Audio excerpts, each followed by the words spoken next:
quickly. The give to McNichols running to the left. The Jags hit him. They're going to hit him again. They're going to hit him behind the line. They turn him away, and the Jags are going to take over on downs. Great work by the Jacksonville defense. This is the Publix Tailgate Show. Publix Tailgate Show. JP Shadrick and Mike Dempsey have all the news and information you need to get you ready for today's game. The Publix Tailgate Show is brought to you by Baptist Health, Farah and Farah, Geico, and by TIAA Bank. Now to get things started, here are Mike Dempsey and JP Shadrick. Week 17 is here, and the Jacksonville Jaguars at 1-14 will try to bookend their season with wins over the division rival Indianapolis Colts. The Colts come in 10-5. Kickoff coming up at 4:25 today, and welcome into the Publix Tailgate Show. JP Shadrick with Mike Dempsey. We're at the Hanania Subaru of Orange Park studio at TIAA Bank Field in Jacksonville. Today's game at Lucas Oil Stadium in Indianapolis, and that win against the Colts seems like a long time ago. Well, because it was. It was a long time ago, yeah. So Week 17, and when you're 1-14, the best thing about Week 17, JP, is there's no Week 18. That's true. Oh, look, if you were, it'd be a different story if you're headed to the playoffs. That's also true. Can't get this thing over with soon enough, as far as I think a lot of Jaguar fans feel. Let's move on to bigger and better things as 2021 plays out. I think that's fairly obvious. That's the case in the ownership and management part of it, too. Interviews going on at the GM position. There's head coach names flying around, and Doug Marrone's still the head coach. So a lot happening, a lot of forward-looking for not only fans, but I think they've already started to turn the page a bit to 2021.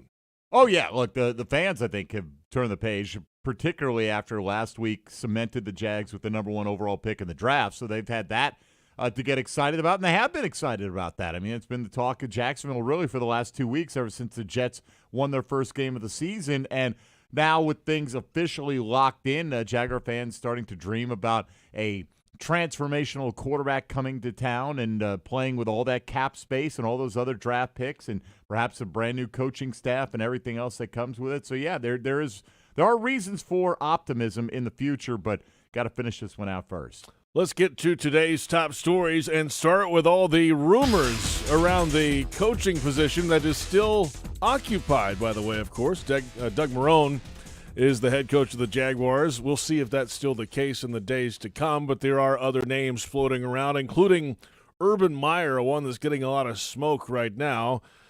This is going to be a talking point until it's not, I believe. Well, yeah, we'll see if it actually has any legs to it, if the Jaguars' interest is as great as it seems that Urban Meyer's interest is, coming in and having the keys handed to him of an NFL franchise when he's never coached in the league before that happens to have the first overall pick. And, everything. Who wouldn't want this job? I would understand why any coach would want this job if they want to get back into it. There are going to be mixed opinions on Urban Meyer. Not his coaching ability necessarily, although he has no experience in the NFL, and it's not a one-to-one comparison coaching in college and the NFL. You don't get to stack your team with all the best players that you could possibly recruit in NFL circles. So we'll see. He's got a lot of detractors based on the way he's conducted himself over the years as well. Quit on his team a couple of different times, ostensibly for health reasons, which I guess now are healed. Congratulations to him. But I'm very skeptical about Urban Meyer as a pro coach and bringing him into an organization, but I don't get a vote. A few weeks ago, we saw a lot of names around the general manager position here, but we haven't heard as many names as of late. It's been relatively quiet, at least on social and all the reporting you hear on that front. Well, yeah, they've done a few interviews, and there's one school of thought that they may hire the head coach first, and depending on who that is. Again, I think if you're talking about hiring a coach who's got no NFL experience and then letting him dictate what the front office is going to look like, I think you're taking an awful big gamble, in my opinion. And then again, maybe they go with the guy who's already in-house and Trent Baalke. They have done a number of interviews. For all we know, they've interviewed even more than have become public. So, correct. And we know they've been at work on that front. Where that goes, I think, like you said, JP, once this game's over with, I think it's all up for debate. We could have a coaching change tonight, right? At least in terms of whether or not we'll know if Doug Marrone is going to be retained at least beyond today. He could get his walking papers today. It could come this week. Maybe it doesn't come. I think that's highly unlikely, but, it's just a matter of timing now. Week 17 now for this Jaguars team. The Jags, of course, are out of it. The Colts need this game and some help to get in the playoffs, and head coach Doug Marrone said he's not worried about players having 1 foot in the parking lot going into Week 17. The 1 foot outside the door situation with the players, they haven't been like that. They're not going to change this week. I really believe that as we go forward. As far as for me as a coach, when you're not doing well, you don't ever want it to end. You want to try to keep getting opportunities and try to keep winning, and I think that's what's important. Doug Marrone this week talking about that. Long losing skid. He wants to have a winning result somehow. It has been the last few weeks especially have been blowout losses, and it feels like they've been in a couple games early and then against the Bears last week. 4 straight touchdown drives for the Bears. They pulled away, and the Jags just seemed like they were out of gas at that point. And that, I think, is going to be the case. It has been the case the last month or so. Right, but being out of gas because you're depleted and you don't have the talent to keep up with what's going on around you isn't necessarily the same as mailing it in, right? And I think that's been the suggestion. The Jags tanked. Well, when did they start that? In week 2? Did they compete with Tennessee to make it look good in week 2, and then they started to tank then? Did they tank in overtime in Minnesota? They've been losing all season long. Right. It's not like they decided. It's not like let's hold James Robinson out last week and now, miraculously he's healed and we're going to put him back out there in week 17. Guys get banged up, and when you're not going anywhere, you have a tendency to be a little bit cautious with those players. Don't put them out there and have them face a long rehab potentially in the offseason. Look, they're a team that doesn't have the talent, clearly, based on their record, to match up week in, week out with their opponents in the National Football League. And I will give them credit for not having that foot out the door mentality. We haven't had, in the past couple of years, we've had a lot of locker room factions, it seems like, and there hasn't been that this time around. So part of that was the Jags, I think, tried to jettison some of the players that were at the heart of some of those factions, and for whatever reason, they seem to have all been on the same page this year. But I don't know. I understand Doug Marrone wants to get a win, but I think most people, when you come to the end of a losing season, just want it over with. They don't want it to extend as long as possible. They want to start the new one as quickly as possible. The way Doug sounded there, he'll play 6 more games. Keep going. Let's go. Why not? Jaguars offense, you mentioned one name that's not available today. That's James Robinson. They're also without DJ Chark and Colin Johnson on offense today due to injuries. Jay Gruden reflecting on the rookie season of running back James Robinson. What a year it's been. That's amazing, really. You go back and look at where he came from and the opportunities he had in training camp were few and far between. And then when he did get them, to take advantage of them like he did, then be thrust into the starting role week 1 and to accomplish the things that he did is just it's unbelievable, really. It's a hell of a feat for him. I'm happy for him, proud of him. I know he's got a great career ahead of him. Been a pleasure coaching him, that's for sure. Future's bright for James Robinson. Dario Gunbowale will get a lot of the time today at running back, as he did last week, and he performed well in his place. Yeah. But for James, he's off. You can't ask really for a better start considering where he came from before the draft. Oh, it's phenomenal. He was record-setting and just one of the best undrafted rookies that the league has ever seen at the running back position. Was in position to challenge Fred Taylor's rookie mark for rushing, and unfortunately, having the last 2 games taken away denied him that opportunity. But he has been fantastic, and I think most Jaguar fans and pundits feel that at least going into 2021, that's one position at the top of the depth chart you don't need to worry about. You got a lot of holes to fill. Running back is not one of them. Mike Glennon getting the start today at quarterback for the Jags, and yet another year where the team he's playing for has the number 1 overall pick the next year. Unfortunately for me, will be the 3rd team I've been with that's ended up with the number 1 pick. And it's never really been an issue that I've seen, but I think this group has handled it as well as any group I've been a part of. I think it's a young group, and maybe they just, in a good way, they don't know any different. But they've handled things the right way. He's absolutely right to be proud of the fact of the way we've handled this tough season. No one's shown any quit. No one's pointing any fingers. No one's looked forward to next year. Everyone's just kind of taking it 1 week at a time, giving it our all. We've come up short, but it hasn't been for a lack of effort or hard work. So Glennon gets the nod again today over Gardner Minshew. Jake Luton is likely the inactive quarterback today. So There you go, Mike Glennon for another week. Yeah, Mike Glennon. I don't know if that's exactly the record you're looking for, being on 3 different teams that have earned the number 1 pick in the draft. That means you've been on some really, really bad football Right. teams. And More than once. Yeah, more than once. And Mike Glennon's a part of it this year. There's no way around it. Look, and look, again, can we get, hopefully in 2021, we can stop talking about what a great effort they've made in a losing cause, right? I mean, that's the thing that we're hanging our hat on. And I understand you got to find something. You're trying to be positive about things. But how about not losing all the time? And then we could talk about what a great cohesive group they are when they're going 10-6 and challenging for a playoff berth. What do you mean, not losing all the time? That would be novel, I know. But let's try that. Let's go on the defensive side now, and that's a big reason why a lot of those L's have come this year. Tough year for that group. Tough year for defensive coordinator Todd Wash, the toughest in his career. Not only as a coordinator, but probably in my 28 years of coaching. It's been a tough year. Obviously, we do really appreciate, obviously the players and that kind of stuff. It just didn't turn out the way we wanted it. I think they're extremely hardworking group. And I think we got a good coaching staff, but it just didn't turn out the way we wanted it this year. And it's been frustrating, but at least, hopefully we can go out on a good note this week versus Indy. So many different changes in personnel on the defensive side of things this year, and they've had, 10, 11 different lineups in the secondary alone this season? It is hard to maintain any consistency that way. Oh, no question. Look, and this is something that they're going to have to address. They know that, though. The organization it's more than just selecting a quarterback with the number 1 pick. That doesn't solve all your ills. Nobody's suggesting that it does. And I find it amusing when people take that attitude, like everyone who thinks Trevor Lawrence is going to fix everything or whoever they take a quarterback. Well, no one's saying it's going to fix everything, but, you've got the most cap space in the league by some estimations, and you've got a boatload of draft picks, even beyond the number 1 overall pick. You got another first rounder, 2 in the second, 2 in the fourth, 2 in the fifth. There are plenty of opportunities to add talent to this team on both sides of the football. There you have it, some of today's top stories, and the Jaguars Game Day radio broadcast is presented by VyStar Credit Union. If you believe free checking is better, join VyStar. That's checking with no fees and no minimums, no kidding. At VyStar, they never forget that it's your money.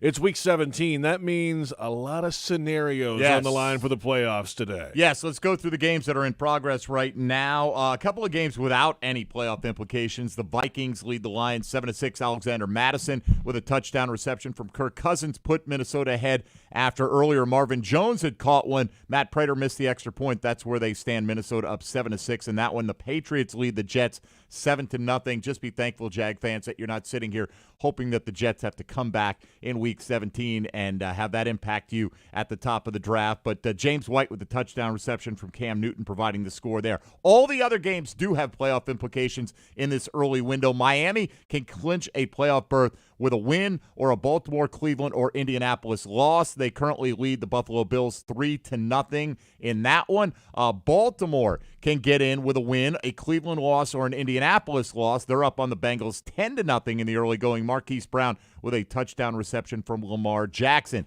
The Browns themselves, they can get in with a win or an Indy loss or some other convoluted scenarios as well. And Nick Chubb with a long touchdown run has them up on the Steelers 7-0 in the early going. Cowboys and the Giants. Winner of that game will sit back and root for Philadelphia like crazy tonight, because if Washington were to lose to Philadelphia, then the winner of the Cowboys-Giants game would be the NFC East champs. If Washington wins that game on Sunday Night Football, Washington advances to the playoffs. Currently, Sterling Shepard's touchdown has the Giants ahead of the Cowboys 6-3, missed extra point in that game as well. And the Buccaneers say they're going to go all out today because they want to maintain the 5th seed, would entail a matchup with the NFC East champs and a team with a losing record in the first round of the playoffs. Bucks currently up 10-3 on the Falcons. Tom Brady hit Chris Godwin with a touchdown pass, and that's where things stand on the scoreboard. One other significant note today for New Orleans, Alvin Kamara,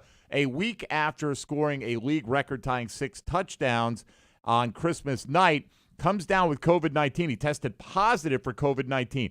Everyone in the running back room, including the running backs coach, was deemed a close contact. So they're moving Ty Montgomery, who formerly was a running back, switched to wide receiver. They're moving him to tailback for the day. They elevated a practice squad running back. But here's the thing. If New Orleans is scheduled to play next Saturday in the opening round of the playoffs, Kamara can't play. You missed that one, too. Right, so Wow. I just have a sneaky feeling that the Saints will be scheduled for a Sunday game. I may be wrong about that, but, we'll see. But they've got to be keeping their fingers crossed today. Much more important. Well, I suppose there's still an outside chance that they could get the number 1 overall seed, but that would require at least Green Bay losing to Chicago, among other outcomes. Busy day, week 17 underway. We'll keep you posted on the games in action currently. Farah and Farah reminds you to continue to wear a mask and help prevent the spread of COVID-19.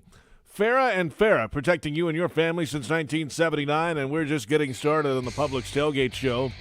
We're back with wide receivers coach KEENAN McCardell. He'll provide insight to Laviska Shenault's rookie campaign and what to expect in Week 17. The Jags and the Colts at 4:25 in Indy. And this is the Publix Tailgate Show on Jaguars Radio.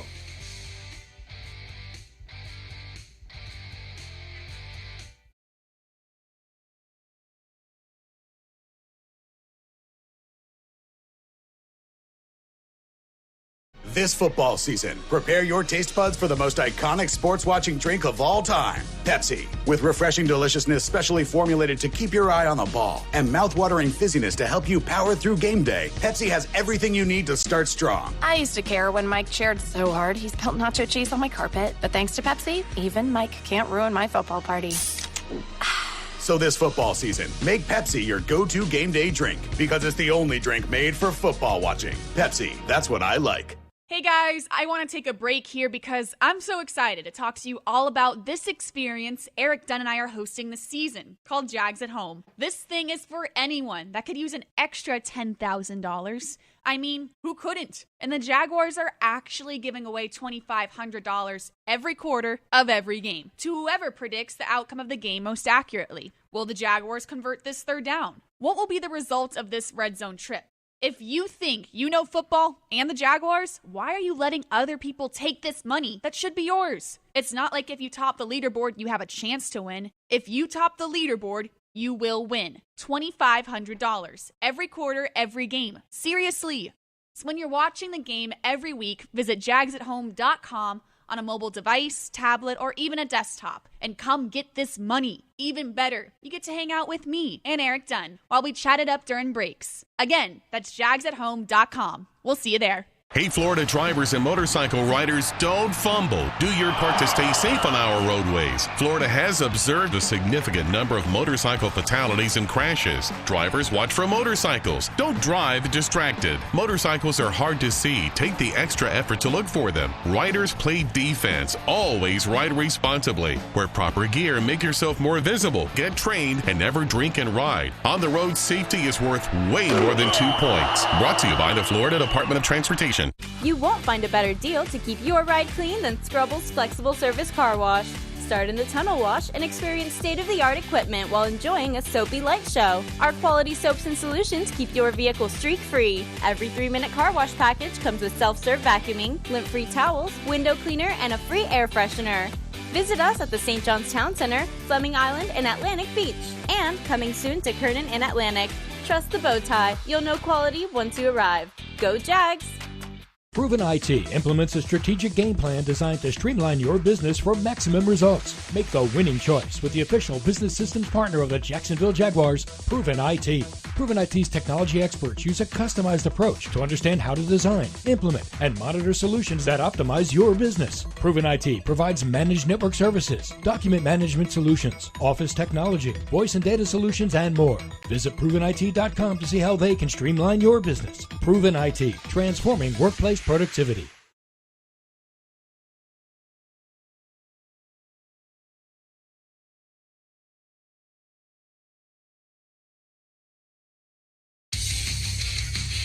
Jaguars Game Day is presented by ViStar Credit Union. JP Shadrick with Mike Dempsey from the Hanania Subaru of Orange Park Studio at the bank in Jacksonville. The Publix Tailgate Show continues.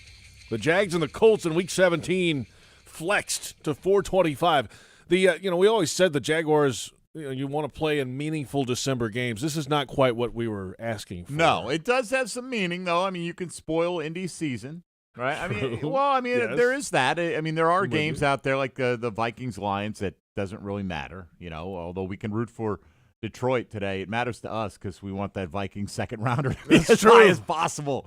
Come on, Lions. We'll take it, man. We are big Arizona Cardinal and Chicago Bear fans as well. That combo winning today eliminates the Rams from the postseason, and that's good in any year, but especially when you own their first-round pick. This portion of the Publix Tailgate Show is brought to you by your Southern Ford dealers. And let's hear from wide receivers coach Keenan McCardell. It has been a pretty good year for the receivers. DJ Chark, though, is out today.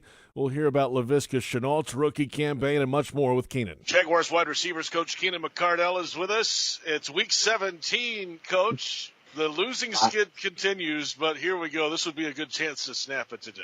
It would. I mean, we got to step up. I mean, it's great to be playing a team that's, in the hunt for the playoffs. We can be the spoilers for these guys. So that should give you some energy to go out and, be the spoilers, make them sit at home with you, and plus we got to break this losing streak. I mean, this is not Jaguar football with this losing streak. So we got to snap out of this. I know you guys, certainly the players have been working hard trying to get on track and getting everything right during game day, but the coaching staff too behind the scenes. I mean, this is a 7-day-a-week gig and you guys just can't get that winning result at the end of the week, but it's not for a lack of effort. And I know you guys put in the hours day after day after day, and it has to be frustrating. It's very frustrating, as a coach, you want to win just as bad as the players, me being a former player and now a coach. It's hard for me because, you used to being in control, being out there and being able to control the actions out there. And now you got to sit back and let your guys control the action. And for a coach, you just got to be able to put your mindset and your energy in those guys so they can go out and execute the game plan the way that we want it to be executed. And at our position, we understand that we have to go out and give maximum effort each and every week. I mean, each and every week you can't think that you can just turn it on. I mean, I think this season is a true example of that. You got to go out each and every week and play. If not, every team is good in this league. Keenan McCardell is with us, Jaguars wide receivers coach. Let's touch on a few of your guys here. DJ Chark on the injury report this week with a shin issue. But big picture with DJ, towards the end of another season for him, what did he do well this year? Where can he improve his game moving ahead? DJ came out in training camp with a mindset to repeat the type of year he had last year. And I think it was a little surprising because people had to get ready for him. I mean, plus he moved from Z to X and a little adjusting for him. But he came out and took it well and started the season off really hot. And I think, he got banged up a little bit through the middle of the season and kind of slowed him down. But that's part of being the go-to guy. When people start to realize that you are a number one, people tend to game plan you a little bit more. I think that's the thing that he has to get used to, knowing that people are going to game plan him. We as coaches also have to try to figure out how to get him the ball. But when we do get him the ball, he has to go out and make those plays. And I think he got banged up. It kind of slowed him down. Some of the looks that he got was a little different for him. But as the season went on, he started to see it a little bit more and understand what he has to do to get open. And he realized that, our passing game goes with him. And, like last week, he came out and made a big play early. It then opened up everybody else. So, he just has to continue to understand that he's a part of our scheme that gets other people open sometimes. And then when it's time for you to get open and one-on-one, you got to go do it. I mean, and that's the good thing about having guys outside of him like Colin Johnson, Laviska, Chris Conley, Keelan Cole, that they can make plays too. So, he has, to me, I think, to take the next step, he has to demand the guy on the other side of him to continue to make plays so that they can stop rolling coverage to him. We saw that tandem approach with you and a guy named Jimmy Smith, right? I mean, one guy would play well, and then here it opens up for everybody else. It does. I mean, and that's the thing that I kind of preach to them all the time. I mean, you need two not alone. If you can get 3 guys, it opens it up for everybody, you know. And I tend to tell them the stories all the time. If they're rolling in cover 6 and they're rolling to the X, Z, if you're playing Z, you're the guy that should make the plays. And then now you even the coverage up and make them play man-to-man on both sides, and now the other guy goes out and plays well. And then if they start playing cover 2, that means they're respecting the guys outside. And now we used to always say, Fred, get the cover 2 off us. And they should be talking to James in the huddle like we used to talk to Fred. Hey, James, get cover 2 off us, start running the ball, and then we'll get 8 men in the box and we'll get one-on-one outside. So that's the thing about, you know, when you have guys that understand how this game is played. And, you know, Visca being a rookie, he started to understand that. And, you know, he's coming along. Colin is coming along. And the group is a group that has a lot of potential. The next step for them is to grow together.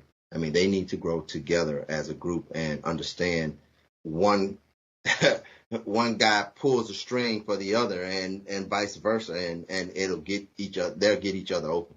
Keenan McCardell with us. Let's touch on one other guy, and you mentioned his name a couple times, Laviska Shenault Jr. He's been battling through some nagging injury things. That's been the season for him, but here he is in Week 17 on the field, contributing again. We've seen throughout the year the way he uses his size and physicality in the receiving game. We haven't seen that around here in a little while. He's a different type of body type, if you will, and he's starting to figure it out, it feels like, how to use that body.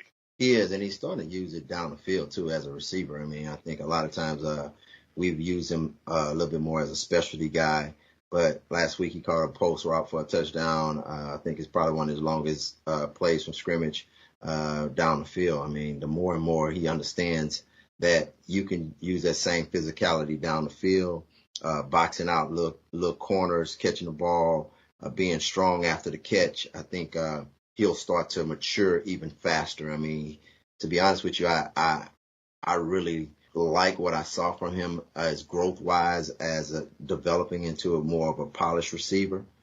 Still got some things that he can work on. His future is bright, man. I think he understands that he loves to play football. He just doesn't like to play football. He loves to play football. He wants the ball in his hands. He wants to be a difference maker. And if you got a guy that's got that type of mindset that wants to be a difference maker, you got a player in you. Keenan, we appreciate your time all year long. Happy New Year. Let's get a W. Let's get a W. I mean, we got one earlier. Let's get one. Let's get against these guys. Let's get one at the end also. Keenan McCardell has been at it for a long, long time in this league, and he's got a good group to work with. And I'm interested in, obviously everybody is, in how Laviska Shenault has developed as this year has gone along. He's had some nagging injury stuff. But that was the book on him coming in. He was banged up a lot in college. He's out there in Week 17, though, this week. Let's see what's left in the trick bag for him. Oh, he is, and they went deep to him last week, which is nice because I think he can be more than just a short area gadget type player. And I'm excited about his potential. I do think Keenan's done a pretty good job. The fan base loves Keenan, obviously, because of his playing days here, and he has done a nice job. And I think if there is a coaching change at the top, I think long and hard about keeping Keenan McCardell. I think it would be, first of all, he's a good coach. And he's got legacy with this organization. And I think it would be a great PR type move because I think the fans would like to see him retained here among all the assistant coaches. He would be number one on the list. Let's come back. The Publix Tailgate Show continues with CBS Sports play-by-play announcer Andrew CATALON reviewing a rough 2020 season for the Jags. The Jags and the Colts coming up at 4:25, and this is the Publix Tailgate Show on Jaguars Radio.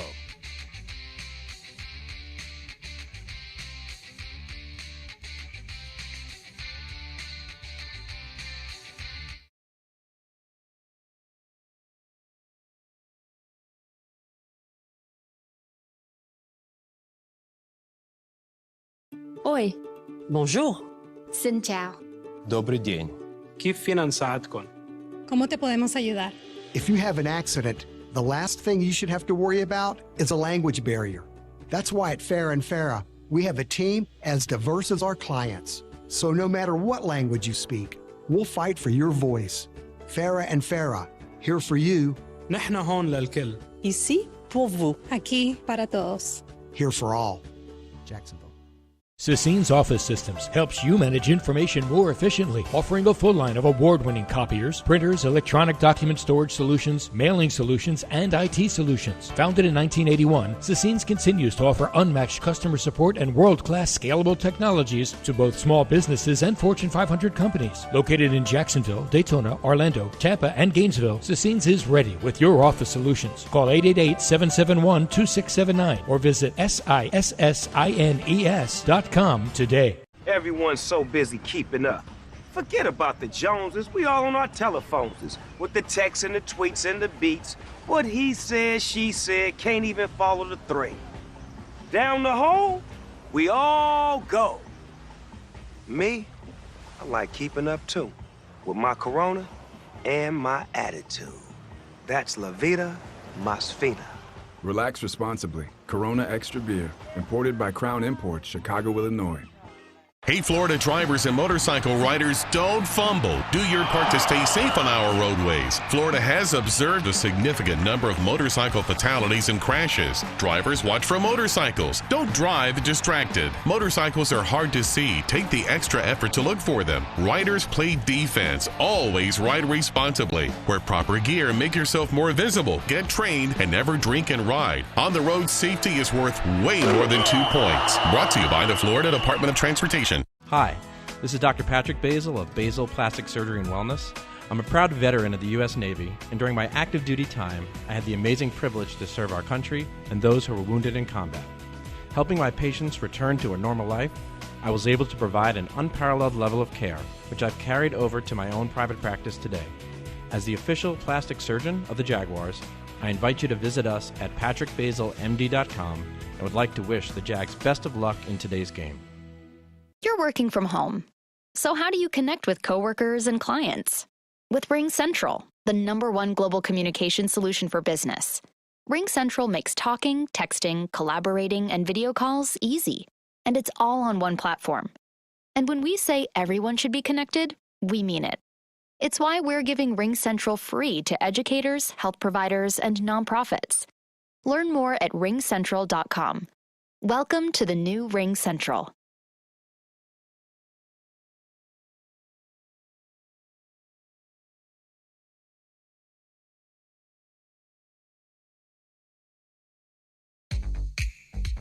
The Publix Tailgate Show rolls along. JP Shadrick, Mike Dempsey from the Hanania Subaru of Orange Park studio at TIAA Bank Field.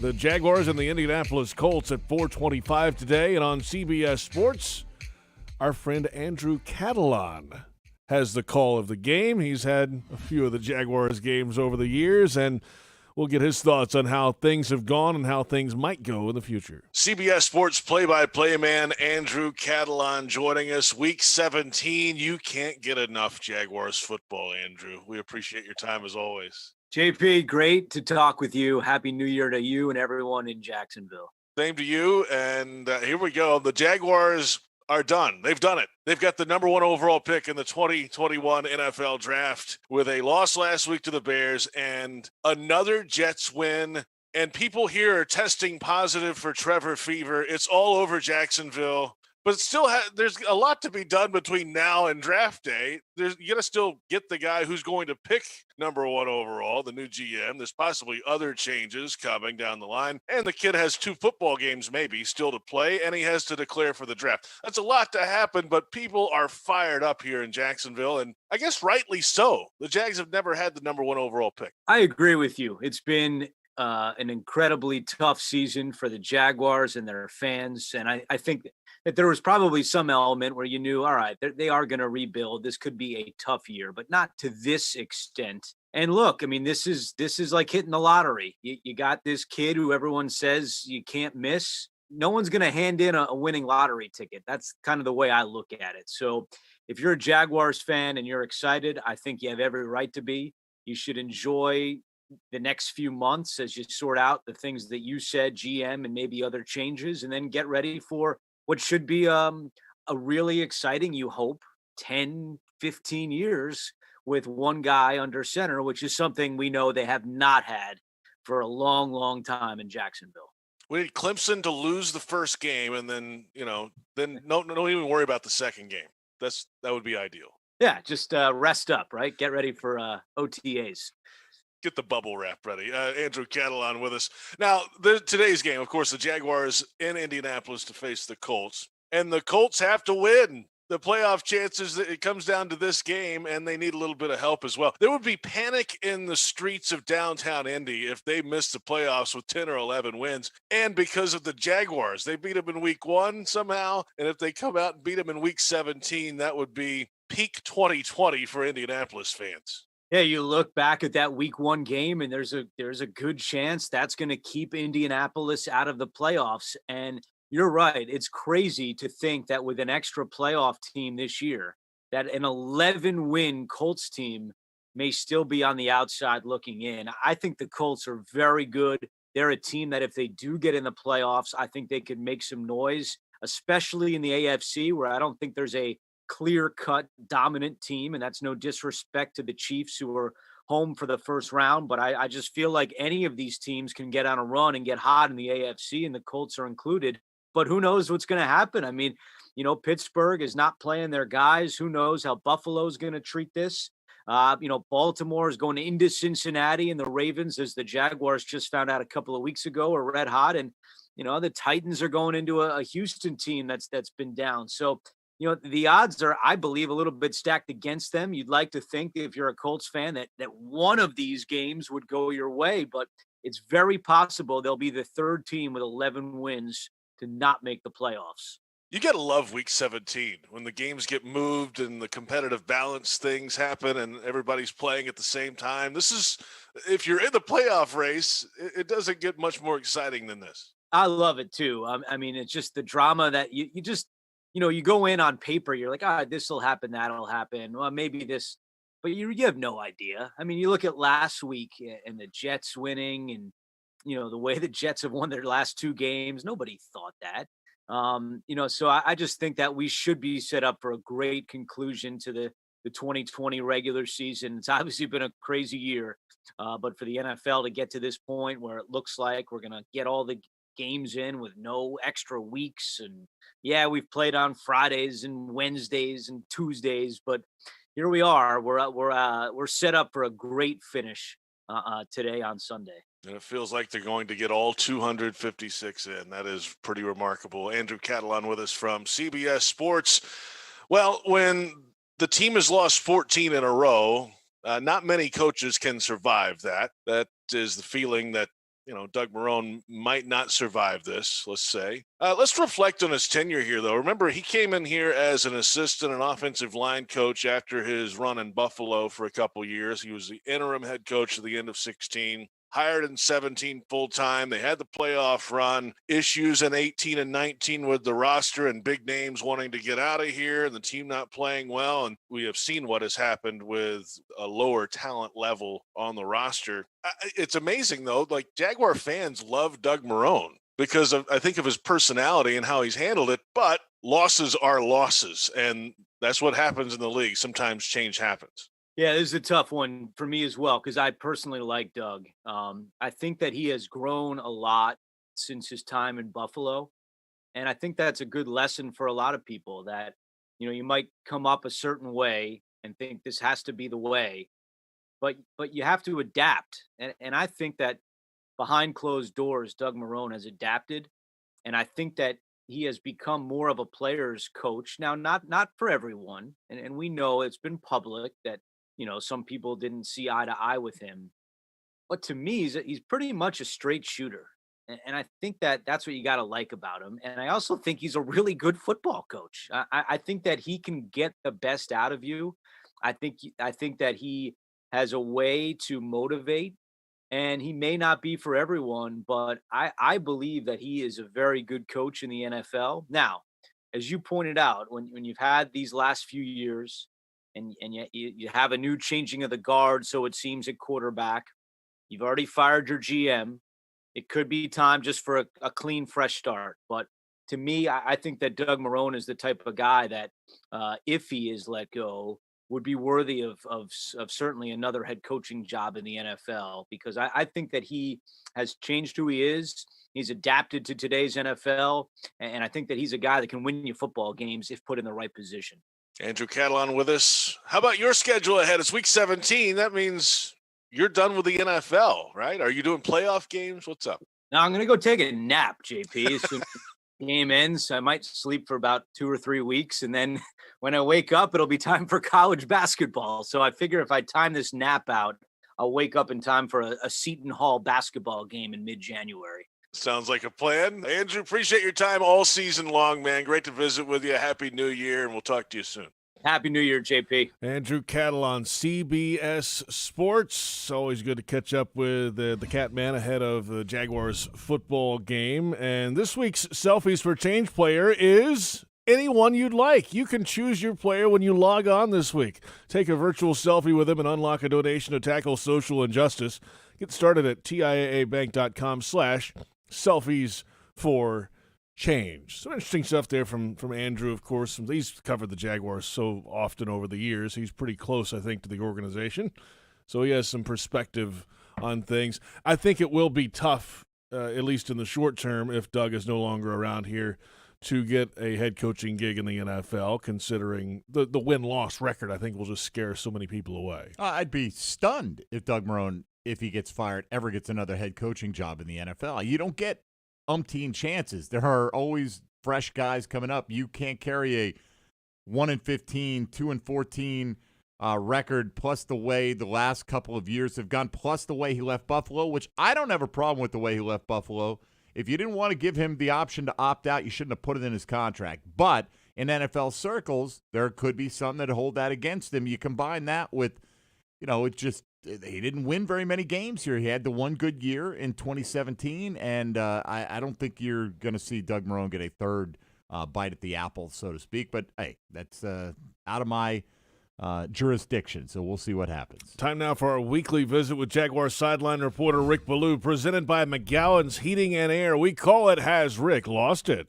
All right, it's Mike Glennon today, not Gardner Minshew. I, for one, a little bit surprised. I just thought Minshew gave him a better chance to win. After all, he did have the Jags on a 2-game win streak. The win over the Colts to wrap up last year, the win over the Colts to begin this year. Regardless of what happens tomorrow, as far as Doug Marrone and the firing, I always wonder about the identity of this team and whether or not that injury and the non-reported injury and the fact that Gardner Minshew was not honest with Doug Marrone will be one of the major problems with those who will say, you know what, the kids played hard, they tried hard, but he lost the team. One of the reasons he did was not having the transparency with Gardner Minshew. Is that the case, or is it simply he leaves the pocket too soon? He doesn't throw the football downfield. And according to Doug Marrone, he doesn't give them a great chance to win. Will we ever find out, or does it even matter? Because after today, it becomes Trevor Lawrence's team. In my opinion, much more blame deserves to go to Dave Caldwell as opposed to Doug Marrone. I thought Marrone was a good coach, thought he was playing with shorthanded guys, if you will, the youngest team in the National Football League. And again, I expect him to get fired tomorrow. Big deal for me, though, is, believe it or not, in a third year as a 6th-round draft pick, there's no way that Gardner Minshew should be anywhere but Jacksonville in 2021. I think that becomes one of the major questions. At this point, I think it has to be considered a surprise if he does return. Rick Ballou with Has Rick Lost It, presented by McGowan's Heating and Air, proudly keeping your family comfortable since 1974. Call 904-264-COOL. We have plenty ahead, Mike, on the Publix Tailgate Show. When we return, Keelan Cole, Jaguars wide receiver, sits down with Ashlyn Sullivan in our Baptist Health Connection with a player. The Jags and the Colts at 4:25 in Indianapolis. And this is the Publix Tailgate Show on Jaguars Radio.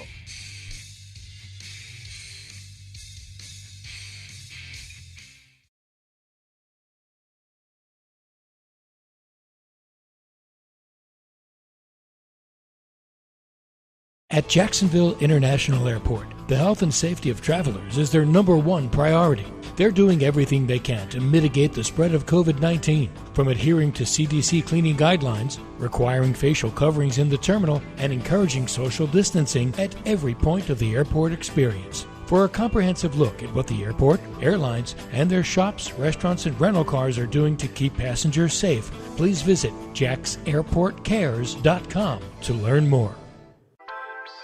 Kessler Creative, proud partner of the Jacksonville Jaguars, has the large format printing services running in high gear, creating large banners for marketing events, full vehicle wraps. Learn how Kessler changes the game with print and direct mail innovation. From eye-catching restaurant menus to real estate yard signs and event displays, Kessler does it all. Kessler Creative, Jacksonville, Florida. Results-driven marketing and a proud partner of the Jacksonville Jaguars. At Tropical Smoothie Cafe, one taste and you're feeling good now, smiling wider now, seeing brighter now, bucket dunking now, namasteing now, popping a wheelie now, living lighter now. You're on Tropic Time now. And on Mondays, try our Jaguars Duval Delight Smoothies for $2.99. And you're roaring louder now, end zone dancing now, sipping spirit now. You're on Tropic Time now at Tropical Smoothie Cafe. Hi folks, Frank Frangie here for the best barbecue in town. That is Bono's. Head to Bono's today. 15 locations on the First Coast and 6 more at TIAA Bank Field. You see, Bono's is the official barbecue of the Jacksonville Jaguars. You want great barbecue, you want Bono's. Plenty of parking, clean family restaurants, and oh, by the way, the best barbecue you have ever had. So if you want great barbecue, head to Bono's today, the official barbecue of the Jacksonville Jaguars. Hi, I'm Tito Beverage, founder and master distiller at Tito's Handmade Vodka. In 1997, we became the first micro distillery in the state of Texas, and we're still making the same smooth stuff after all these years. We're still cooking in a pot still, working with our dogs by our sides, having fun and tasting batches, and I'm still wearing the same hat, even after all these years. Head over to Tito'sVodka.com to learn more about what else we're doing the same. Cheers. 80 proof Tito's Handmade Vodka, distilled and bottled in Austin, Texas. Tito'sVodka.com. This football season, prepare your taste buds for the most iconic sports-watching drink of all time, Pepsi. With refreshing deliciousness specially formulated to keep your eye on the ball and mouth-watering fizziness to help you power through game day, Pepsi has everything you need to start strong. I used to care when Mike cheered so hard he spilled nacho cheese on my carpet, but thanks to Pepsi, even Mike can't ruin my football party. So this football season, make Pepsi your go-to game day drink because it's the only drink made for football watching. Pepsi, that's what I like.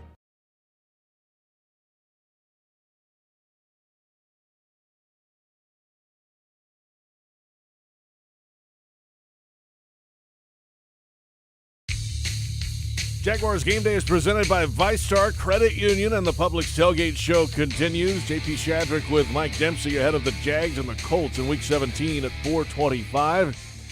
Crystal Restaurants remains committed to the health and safety of guests and team members. Drive-thrus open 6 a.m. to midnight. Restaurants are offering delivery through Uber Eats, DoorDash, and Grubhub. They're part of our game day tradition, Mike. Those Crystal Chicks, man. You got to keep your hands off these Crystal Chicks over here. I've kept my hands off because apparently somebody beats me to them every week, JP. I feel like I'm like 0 for the last 15 weeks, getting to the Chicks first. Like the Jags, kind of. They're 0 for I the did last a good, 15 like, weeks, right. too. I did a good job in opening week. Maybe if I'd been more aggressive with the Crystal Chicks, things would have been different this year. Well, something to work on in the offseason. Right. Make it a part of your game day tradition. It certainly is part of ours. Let's get to our Baptist Health connection with a player this week. Keelan Cole, Jaguars wide receiver with Ashlyn Sullivan. Getting ready for the season finale against the Indianapolis Colts. And Keelan, I know it has been a difficult year on and off the field, but when you look back, how will you remember it? Is there anything that you'll look back on and say, I'm proud of that? I mean, making it through, really. That's always a plus. Trying to stay healthy, knock on wood. And really, other than that, I want to forget it. So can't wait for 2021 and moving on for that 0-0 record. Honest man, I like it. One of the hardships, I guess you can say, is the quarterback position this year. And obviously, a wide receiver, you're heavily impacted by that. 5 quarterback changes this year. So how did you get through that? How did that impact your game? And how did you prep when you knew there was a quarterback change? Handling what you can and trying to keep a positive mindset on the flaws that's really being affected to your job. So, but you really just have to control what you can control and keep it going. You mentioned that you're used to it. Do you feel like that almost makes you a more well-rounded wide receiver because you have been successful with multiple quarterbacks? Definitely. That's definitely an advantage I can say I'll take from the season. It's just learning more and understanding, I guess, more quarterbacks, more coaching. Just it's a lot of situations that I'm sure other teams won't be able to go through sadly we had to go through it at 1-15. So, but it's a learning experience, and we're just going to keep learning from all these experiences we're going through and hope that we don't go through another one. In 2021 will bring a free agency year for you. And I remember your press conference, you mentioned that you'd rather be a Jaguar than a Falcon or a Bird, but a new contract as a whole. What would that mean to you and your family? I know at times it can be a life-changing contract that impacts everyone in your entire family. Really, it'll be a milestone, but it'll be more motivation. You never really know when you're going to be done. You never really know how long you can go. So it's really fun just to know that you made it past a certain level of attributes and success, and just keep working and getting better. And there's more room, and somebody sees it and gives you what you deserve. Absolutely. And you are here with us on New Year's Eve. So I ask you, what is your New Year's resolution? Super Bowl 2020, just because it's a lot that comes with the Super Bowl, so I might as well go ahead and go for that. Keelan Cole in the Baptist Health Connection with a player this week. Baptist Health changing healthcare for good, and I think you meant Super Bowl of next season. Of course, the Jaguars are eliminated this year, but big off season ahead for Keelan Cole, and we'll see if a team. Who's the decision maker for the Jags first off, and they feel like Keelan can be part of the plans moving ahead. Yeah, you have a lot of resources depending on how you want to allocate them. Do you want to go for a big fish kind of wide receiver at the top of the depth chart, push everybody down a spot, or do you feel like the wide receiver group is good enough and you want to bring back Keelan Cole? Only 3 guys under contract in the wide receiver group, obviously, with Chark, Shenault, and Colin Johnson. So Keelan's played well, and it will depend on what he's seeking financially, as well as what the Jags are looking to spend at that spot. So that's one of the guys I think that at the right price, no matter who is making the decision, would probably like to have him back. All right, for the final time here in 2020, in the season of 2020, we're 3 days into 2021 on the calendar. It's Director of Player Development, Marcus Pollard. He takes us inside the team each week, this time into Week 17 for the final time. A weekly feature of the Publix Tailgate Show is our visit with Director of Player Engagement for the Jaguars, Marcus Pollard. Holding it down, JP. For the final time, in this season, for the first time in 2021, technically. Yes, I love it. So 2020 is behind us. Hopefully everything that 2020 brought is staying with 2020 and not following us into 2021. Well, one thing is following us into 2021, and it's the 14-game losing skid, and the Jags will try to end that today against the Indianapolis Colts. It's a Colts team that has to have the game. The Jags can play spoiler and ruin their playoff chances, and it would be panic in the streets of downtown Indianapolis. You know how this would go up there. You were up there for a long time. They have to have this game today against the Jaguars, and that should be hopefully something to hang your head on for the Jags. Yeah, you watch that show, that documentary with Michael Jordan and the Bulls, Last Dance, and Michael always talked about having this chip on his shoulder, even if it was a made-up one. Well, we don't have to make up one. We got a real one right here in front of us. We can knock the Colts off, kill their plans, have the streets just being mad, everything Indy, and still feel good about our last game of the year with the win today. Wouldn't that be something if the Jaguars sweep of the Colts knocked the Colts out? That's the only 2 wins the Jaguars had the entire season, and they didn't punt the first game. The Colts did not punt, and the Jags won that game. Wouldn't that be something? That would be something. And to think it's like opening a book of the season with a win, closing a book of the season with a win against the same team in the first and last games of the year. How about let's do that? Let's do it. Let's do it, Jaguars. Let's make this happen. Why not? It's Week 17. It's a new year. It's a new Jaguar team. Maybe we go for it. Marcus Pollard is with us here. Well, it is really a new Jaguars team from Week 1. 81 different players have played this year. 2 new guys jumped on the field last week for the first time. The league record is 84 players by the Dolphins last year in a regular year. That's a lot of guys. That doesn't count the 87 replacement player season where the numbers are skewed by that one strange season, but the Jaguars are that close, and they haven't really had, you guys know this, you're in the building, they haven't had a lot of COVID issues to do that, at least as of, recently you've had a couple pop up on the active roster. You've had 6 kickers, 2 punters, 3 quarterbacks. That brings the number up real quick. And so when you have this, having to deal with 81 new players taking the field, it's like you hear this saying, next man up. But when does the next man stop, bro? That's the better question. When does the next man stop? And to have that many guys filter through and take the field, it speaks to, the season 2020 has been with COVID and injuries and trying to figure out guys that you can put in to help you find a win. And today, hopefully we don't have to get to that 84 number. Let's just keep it at 81. Let's just don't go any further than that. Let's just kill it. We've talked about Miles Jack looking around in the huddle like, who in the heck are these guys around me out here? I mean, it happens every week. That's not even really a joke anymore because it's reality. Absolutely reality. The only person he's recognizing in the huddle now is Joe Schobert because everybody else in that huddle is somebody new and different that he hadn't seen all season. So I can totally understand why Miles is saying that. All right, so Marcus, 81 players have played. The Jags have lost 14 in a row. There's one game left. It doesn't mean a lot for the Jags in terms of standings, obviously. So how do you battle not looking ahead to fishing and beaches and Cancun and whatever the heck else guys want to do in the offseason? How do you avoid that today? I think the week that we've had in preparation, the head coach has done, Doug Marone's done a great job of keeping guys focused, letting them know what's important here, what's at stake. You want to finish with a good feeling, a good taste in your mouth going into the offseason. What a great opportunity we have today. Marcus, great stuff. This has been a highlight of my week personally every week to sit down and chat with you, and I'm going to miss it in the offseason. So hopefully we'll get to do it again soon, Marcus. Yeah, let's do it. It sounds good. Even if we just get each other on the phone and FaceTime and talk sports, let's do it. Yeah, why not? Let's just do our own Publix Tailgate. I love it. Let's do it. Before your fishing trip, we'll do a Publix Tailgate show before the Marcus Pollard fishing trip. That sounds like a plan. Let's do it. Holding it down the entire time while we're holding the fishing pole. What you said sounds good to me. We'll talk to you next time. All right, brother. Marcus Pollard, former NFL tight end, and I think that is obviously the balance this week.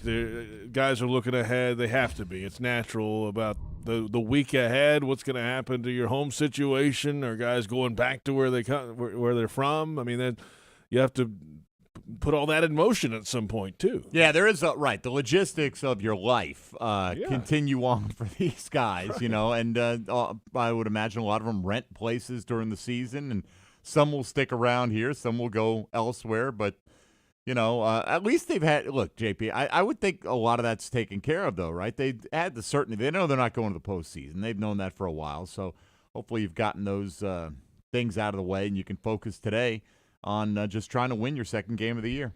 Coming up, the second hour of the Publix Tailgate Show. We'll have the top headlines of the week and first rounds on us, our weekly visit with our resident first-round picks, Tony Vaselli and Jeff Logman. The Jacksonville Jaguars and the Indianapolis Colts at 4:25 in downtown Indy. And this is the Publix Tailgate Show on Jaguars Radio.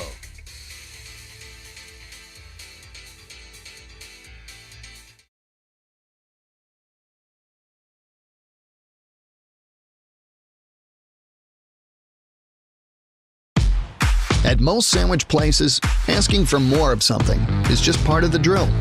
But what if you never had to ask for more? What if more was just a given?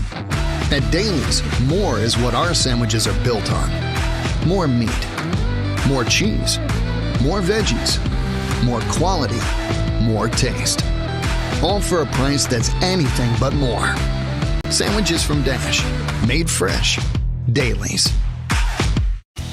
Nothing kicks off your game better than a handful of Georgia peanuts. Power-packed with protein, essential nutrients, and great taste, Georgia peanuts are the MVP for affordability, sustainability, and nutrition. To score life's touchdowns with recipes and fun facts, check out GAPeanuts.com. The perfectly powerful peanut is brought to you by the family farmers of the Georgia Peanut Commission. Peanut! Get your peanut! Any repeated physical activity puts stress on the body. Checking your phone, getting in the car, sitting at your desk. Checking the phone, getting in your car, sitting at your desk. Checking your phone for the 50th time today. If you do anything with regularity, you should get massaged with regularity. Massage Envy. Keep your body working. Regular body work makes the body work with massage, skincare, and stretch. Come in today for more information or visit massageenvy.com for more details. Jaguars fans, whether it's on the field or in your finances, the key to success is a solid plan. From high-yield banking to home lending, into retirement and beyond, TIAA Bank offers solutions that can help you achieve your goals and make the most of your money. It's time for a plan. Start building your legacy today at TIAABank.com/Jaguars. TIAA Bank is a division of TIAA, FSB, member FDIC, equal housing lender, and the official bank of the Jacksonville Jaguars. Hey guys, I want to take a break here because I'm so excited to talk to you all about this experience Eric Dunn and I are hosting this season called Jags at Home. This thing is for anyone that could use an extra $10,000. I mean, who couldn't? And the Jaguars are actually giving away $2,500 every quarter of every game to whoever predicts the outcome of the game most accurately. Will the Jaguars convert this third down? What will be the result of this red zone trip? If you think you know football and the Jaguars, why are you letting other people take this money that should be yours? It's not like if you top the leaderboard, you have a chance to win. If you top the leaderboard, you will win $2,500 every quarter, every game. Seriously. So when you're watching the game every week, visit jagsathome.com on a mobile device, tablet, or even a desktop, and come get this money. Even better, you get to hang out with me and Eric Dunn while we chat it up during breaks. Again, that's jagsathome.com. We'll see you there.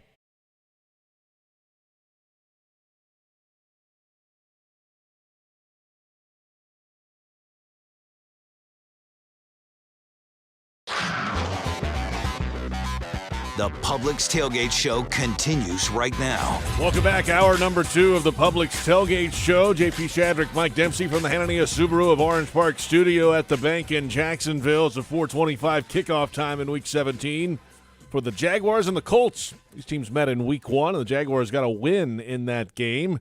Their only win of the 2020 season, 14 consecutive losses. The Colts are loving the Bills-Dolphins score right now because that means if the Bills were to win, then a win and the Colts would be in the playoffs. Correct. And still an outside shot at the division, though. Correct. Right? All so, that, too. You know, there are other things on the line for Indy, but right now the Dolphins is getting blown out by Buffalo. I believe Matt Barkley's in at quarterback now, if I'm not mistaken. 28-3, or is it 28-6? 28-6. I know Josh Allen just threw the last touchdown. Oh, did he? Okay. Then I saw Barkley. I think Barkley was celebrating a punt return touchdown. It was because they cut right to Barkley. Right. And I thought for a minute, and then I remembered, oh yeah, that was the special teamer. So it won't be long though, I don't think. Well, I mean they're going with their starters here, but Buffalo.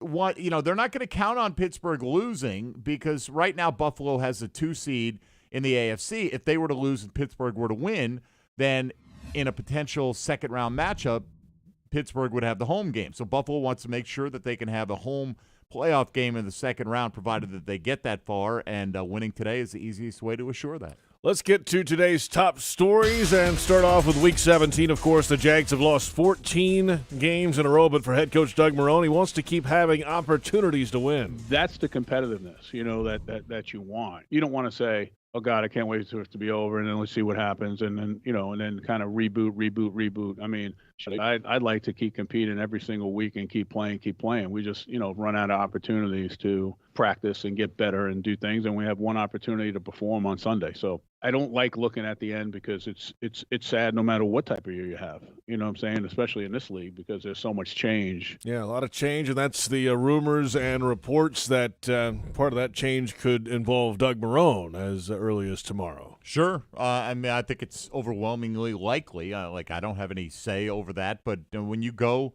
1-14 to this point, possibly 1-15, 2-14 at the best, and you do that on the heels of a couple of losing seasons, winning only 5 and 6 games, then, I think it's overwhelmingly likely that is the case. But again, we don't have final say in that. We'll see. It could come tonight. It could come tomorrow. It could be a few days. I don't think the timing matters all that much, but it's something everybody's going to be watching for after this game. Mike Glennon getting the start at quarterback today, and he knows every opportunity to start in this league is precious. Every opportunity you get to be a starting quarterback in this league, I don't take for granted. Kind of what I hit on early in the year. You never know when those chances are going to come again. So just kind of the same mindset mentality that I've had is enjoy it, try to make the most of my opportunity, try to end the season on a high note. There hasn't been a whole lot on the field, but it would be a good way to go out to start season with a win, end the season with a win, and move on to 2021. So there you have it. Mike Glennon getting the start again today. And, I mean, let's go through the quarterback room this year. We'll hear from Jay Gruden on what Gardner Minshew needs to work on coming up. But Minshew was a starter. He goes down with the thumb issue, and here comes Jake Luton, a sixth-round quarterback this year. He didn't last that long. You said at the start of the year, if Glennon plays, they're really in trouble. Well, here's where they are. I mean, they're really in trouble. It turned out they were in trouble no matter who played quarterback this year. It really did, right? I mean, and, Gardner, whether the injury eventually is the thing that sent him to the bench, he wasn't playing well enough to win football games, and they weren't competitive in a lot of his football games as well. So, look, none of these guys has been good enough. None of these guys is the guy you want to hitch your wagon to and say, that's the one that can lead us to the promised land, at least of being a perennial playoff contender based on the way they played. And here's the thing of it is, JP, it doesn't, at this point, it really doesn't matter. I mean, you could play anyone you want to say is the best guy to give you a chance to win today. Fine, go with that. We all know that the Jaguars will be selecting their future franchise quarterback, who we assume will be Trevor Lawrence, but whoever it is, I think will be starting from day one. The moment they walk in the building, they will be the guy that they build the entire organization around. There are still a lot of Gardner Minshew jerseys and shirts and mustaches out there, though, and Jay Gruden, the offensive coordinator this week, asked what Minshew needs to improve upon in the future. As young quarterbacks go in this league, one, you have to continue to work on your craft, physicality, your physical craft, and your mental craft. And he's got to continue to work and buy into the fact this is a grind. The quarterback position is like no other in pro sports. This is a nonstop 365 days a year job that you have to work on your craft, your feet, your arm, your throwing angles, you're studying defenses, blitzes, fronts, coverages. It should never stop if you want to be great. And he's got a chance to do that. He's young. He'll learn from his experiences that he had moving forward, and hopefully he'll take advantage of it. And next time he gets one, he'll roll. There's Jay Gruden, offensive coordinator, and what a recent history he's had with quarterbacks in Washington, of course, the last couple of years, and now here in Jacksonville. I mean, look, Dwayne Haskins ends up getting cut this year. He was his starter at points last year. He was the first quarterback selected in the first round since at least the year 2000 to be let go, outright released by his team prior to the end of his second year. I think it's more interesting when he says that Gardner needs to buy into the fact that this is a grind. That suggests that he hasn't bought into the fact that it's a grind. Otherwise, why would you put that out there like that, right? I mean, that to me is when he says that's what he needs to buy into, he would, if he felt like Gardner knew that, he'd say he needs to continue to do those kind of things. So that is very suggestive of the offensive coordinator doesn't think that Gardner Minshew put in the work to make himself a viable starting quarterback in this league. At least that's the way I interpret that comment. Let's go to the defensive side now. Todd Wash, defensive coordinator for the Jacksonville Jaguars, and they're playing the Colts again. The Jaguars' defense was a big part of the win back in Week 1. How different is Indy's offense now? Their passing game has changed a little bit, I think, as the season went on. Some different personnel groupings that you've seen more of earlier in the year, you're not seeing as much of now. For the most part, obviously, they're still run-first offense, and they try to play action you. So that part is very similar, but you're not seeing as much of some things as you do with other things now. So we'll see what kind of obviously a different running back this week than Week 1. Marlon Mack was in that game. Taylor has really stepped out the last few weeks or so for Indianapolis and played well. 5 touchdowns in the last 3 weeks, and the guy has really stepped up and played this year. And that's a big piece of why they've been successful as of late in Indianapolis. Oh, no question. I mean, really, they slow played it with Jonathan Taylor. They traded up to get him after taking Michael Pittman near the top of the second round. They wanted to make sure that they got Taylor, and a lot of people thought he would take over that backfield a lot earlier. Of course, Marlon Mack got hurt early on. They still didn't hand the backfield to Jonathan Taylor. He earned his way into a more prominent role as the year went on. But let's remember how devastating Naheem Hines was against the Jaguars defense in Week 1. He really carved him up along with Marlon Mack. So today it's going to be a big challenge to stop that combination. Of course, we talked earlier about all the changes the Jaguars have had in personnel on the defensive side this year, and that's the way it goes. They say next man up and all that, but at some point there's no more guys to put up. I mean, there's only you can go sign guys all you want, but when you're on the third string to begin with, then that tells you how depleted they've been. Look, I get it. Sometimes the guys on the bench just need an opportunity, but generally they're on the bench because they're not as good as the guys in front of them, right? I mean, this whole next man up thing, I get it. It's a philosophy, but it really is silly, honestly. I mean, the next man up is not as good as the first guy. Otherwise, you should have been playing him in front of the first guy, and you're doing a terrible job coaching. So this next man up philosophy is a nice little motto that people like to say because they don't want their team to get discouraged and get down when they lose top-tier talent, and I understand that, but understand it for what it is. It's a slogan, and it doesn't mean the next man up is anywhere near as talented as the first man.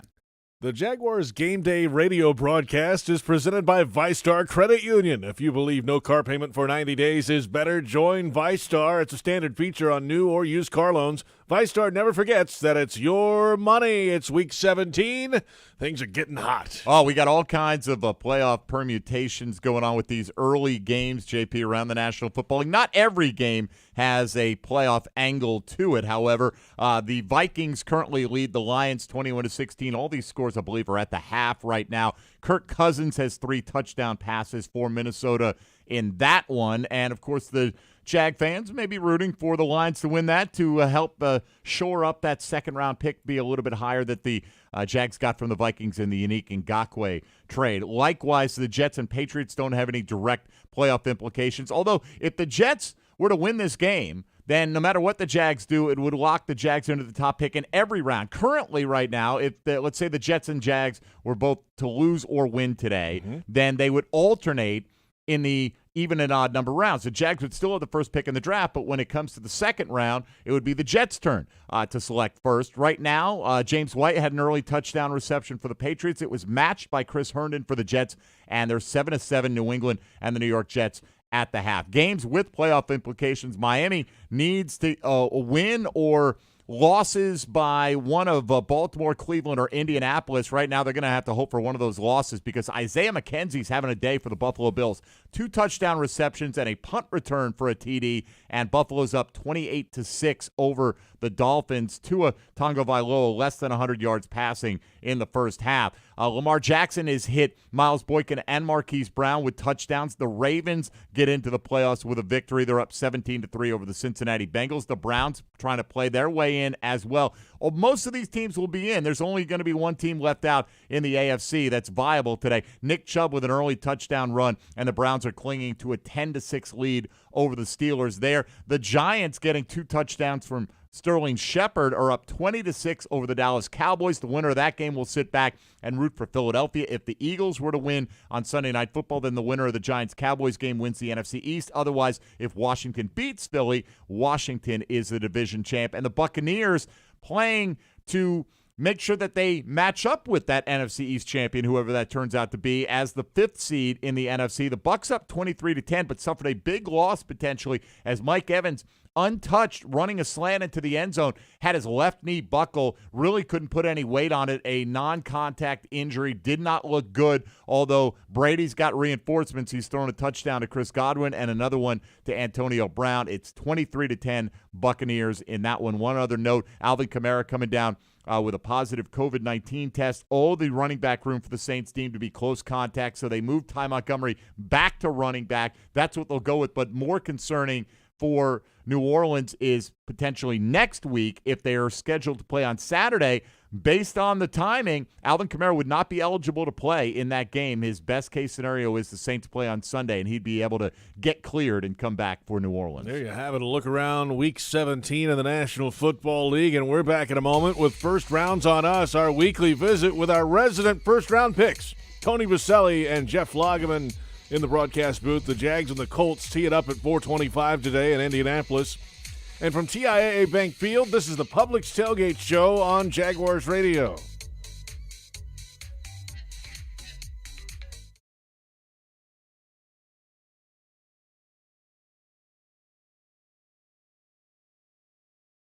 Jaguars fans, Brian Sexton here. I've discovered something that will take your tailgates to the next level this football season. Bernie Grills. You've never seen anything like these portable all-wood grills. Bernie's are convenient, affordable, and simple to use with no messy cleanup. Bernie's real alder wood flavor makes burgers and brats taste delicious. I grilled some steaks on mine the other night, and they were incredible. So get your Bernie Grill for the next game at BernieGrill.com or at Amazon. Bernie Grill. Life. Grill. Done. Everyone's so busy keeping up. Forget about the Joneses. We all on our telephones with the texts and the tweets and the beats. What he said, she said, can't even follow the thread. Down the hole, we all go. Me, I like keeping up too, with my Corona and my attitude. That's La Vida Más Fina. Relax responsibly. Corona Extra Beer. Imported by Crown Imports, Chicago, Illinois. Hey, Florida drivers and motorcycle riders, don't fumble. Do your part to stay safe on our roadways. Florida has observed a significant number of motorcycle fatalities and crashes. Drivers, watch for motorcycles. Don't drive distracted. Motorcycles are hard to see. Take the extra effort to look for them. Riders, play defense. Always ride responsibly. Wear proper gear, make yourself more visible. Get trained, and never drink and ride. On the road, safety is worth way more than 2 points. Brought to you by the Florida Department of Transportation. The wait for the holidays is over, America. It's time to make some joy. And we're here to help with the Ford Built for the Holidays sales event. We're offering the best deals of the season across the Ford lineup, so you can road trip with the whole family comfortably in a Ford Expedition. Bring home a tree that's bigger than you ever have with a built Ford Tough F-150. And find new ways to make the holidays bright this year when you visit your local Ford dealer. The joy is up to you, America, so let's get to it. Ford, Built for the Holidays. Sassine's Office Systems helps you manage information more efficiently, offering a full line of award-winning copiers, printers, electronic document storage solutions, mailing solutions, and IT solutions. Founded in 1981, Sassine's continues to offer unmatched customer support and world-class scalable technologies to both small businesses and Fortune 500 companies. Located in Jacksonville, Daytona, Orlando, Tampa, and Gainesville, Sassine's is ready with your office solutions. Call 888-771-2679 or visit sissines.com today. For over 20 years, TIAA Bankfield has teamed up with Siemens to provide a next-level game day experience for Jaguars fans. From lighting, safety systems, and keeping our fans cool to helping power up our massive video boards, Siemens solutions ensure our venue stays in peak condition. Now with their powerful cloud-based software solution, MindSphere, sensors in our field monitor moisture, fertilization, and temperature data to get to the root of the problem before they become real problems for our turf. Just like our team, we're working together to unlock our potential and get the win. Siemens, ingenuity for life.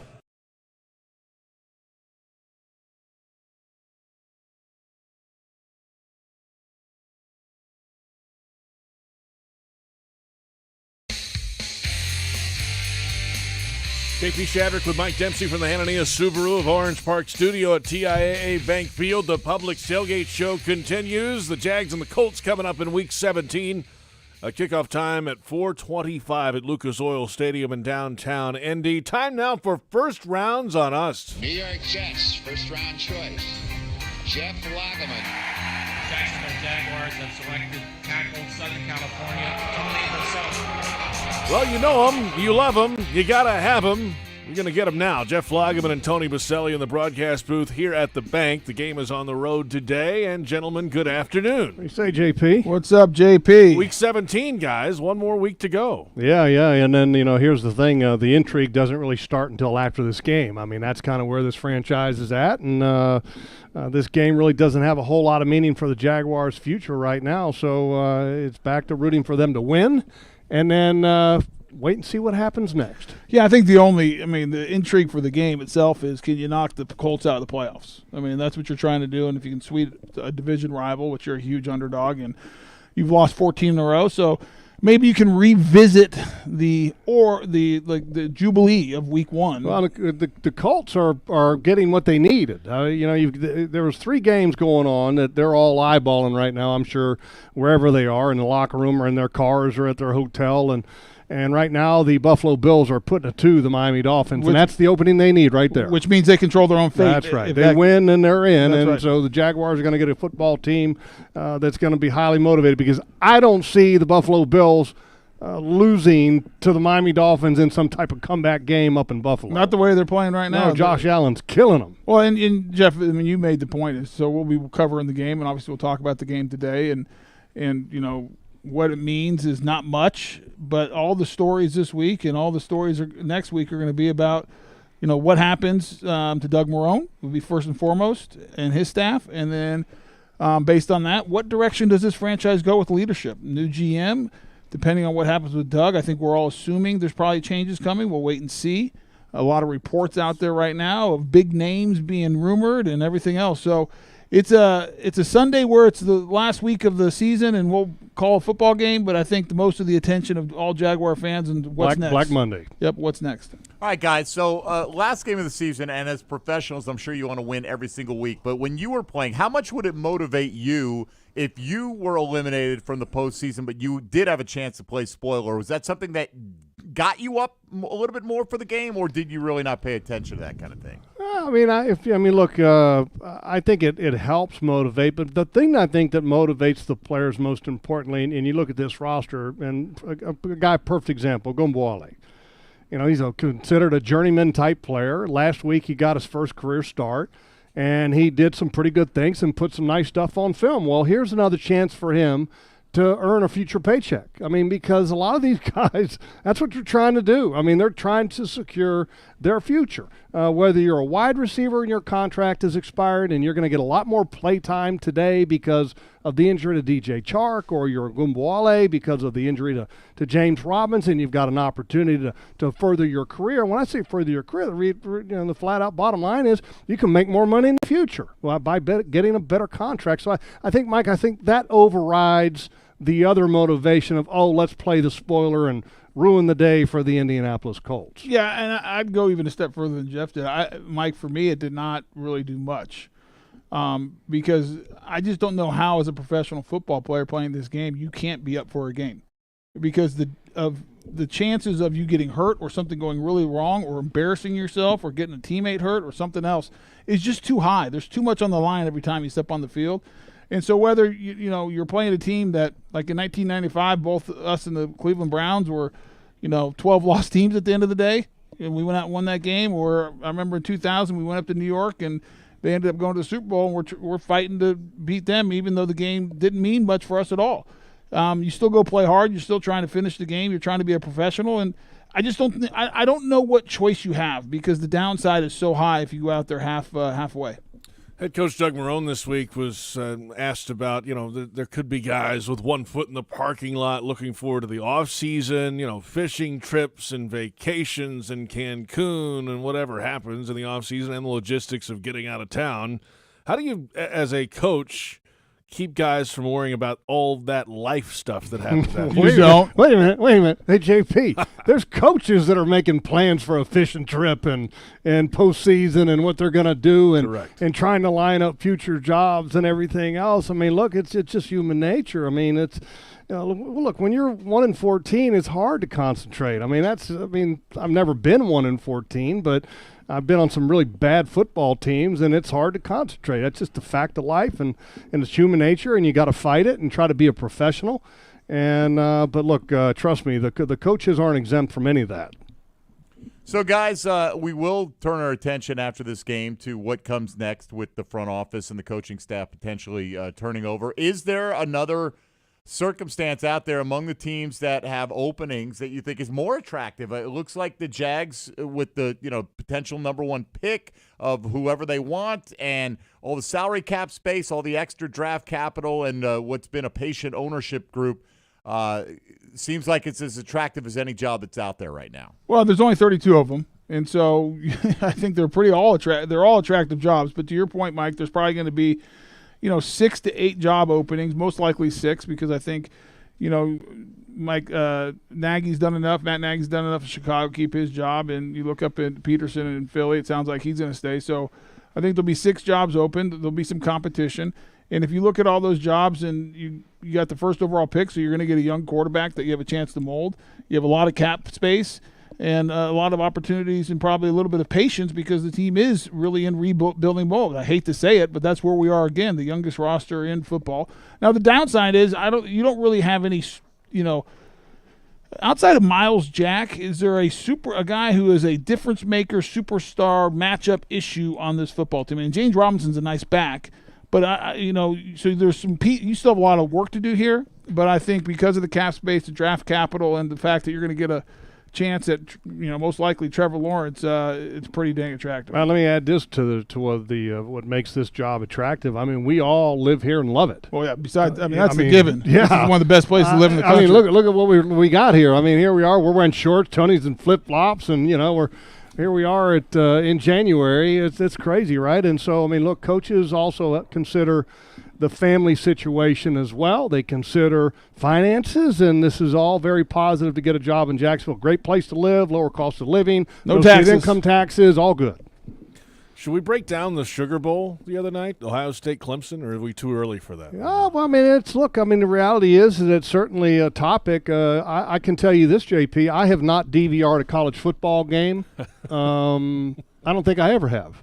And I DVR'd that game, and I watched it until about halftime, and then I called it a night.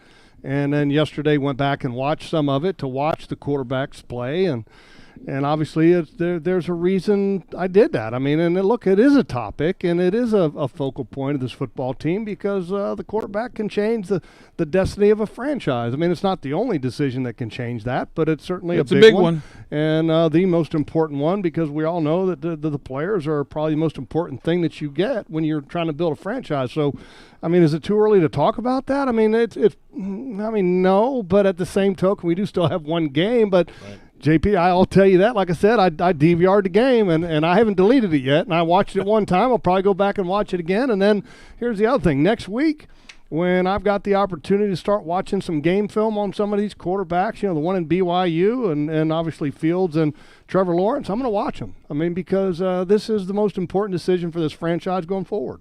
Let me ask you guys just as a general philosophy, okay? If you knew you could only really fix one side of the football, or you could, it would be more beneficial to a young quarterback to have a really strong defense that will keep them in games, or to surround them with enough offensive playmakers and protection on the offensive side of the ball? I think you got to build the offense in today's football, Mike. And I think if you look at the last 5 years, the teams that have made the playoffs, on average, they spend about 53% of their cap on offense, 47 on defense. The Jaguars are almost the exact inverse, have spent more on defense than on offense.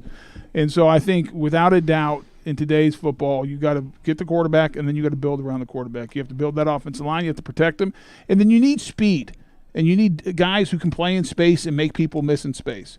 And always, you talk about, well, what does it mean to have speed? You want individuals where the play does not have to be perfect, and they can still make it a house call, where they can make a guy miss. They're dynamic, and we have some nice players. I mean, I think DJ Chark's a good player, but I wouldn't say he's a guy that you get the ball in his hands and you're like holding your breath. You're not scared of him. You're not scared of him, and you need to get some guys on that side of the ball. So that's a long way of saying, Mike, I'd build the offense. I'd focus on there. I'm not saying you just completely ignore the defense. I think there might be some interesting pieces in free agency you might be able to do. I mean, we're watching the Giants game right now here on the TV, and you got a guy in Leonard Williams who's been a dominant player this year. He's going to be a free agent. Do the Giants pay him? And before he gets out of town, so there are some interesting pieces that you can add maybe through free agency on the defensive side of the ball. But I think you got to focus on this offense. And it's interesting too that Mike. I mean, it's a great question. Do you build with a young quarterback? Do you build defense? Do you build offense? And Tony's answer about salary cap is very interesting about the Jaguars and what they have done. And here's the thing: until you find the guy, I mean, spending money on offense is wasteful. I mean, you got to have a guy who can deliver the ball to the people you're going to spend money on. And so the Jaguars, getting a young quarterback, you hope that he's going to be able to deliver the ball and make that money that you're going to spend, whether it's draft pick equity or if it's free agent money, that you're going to get a return on those dollars. All right, guys, stand by. We'll have the inactives for this game coming up, and also the Geico Fantasy Outlook, the results of our season-long competition right around the corner, and we'll hear from Frank Frangie for the first time as well. PRI Productions, the Southeast full-service event company, has everything you need to bring your next idea to life. Visit PRIProductions.com and learn more. It's the Publix Tailgate Show on Jaguars Radio.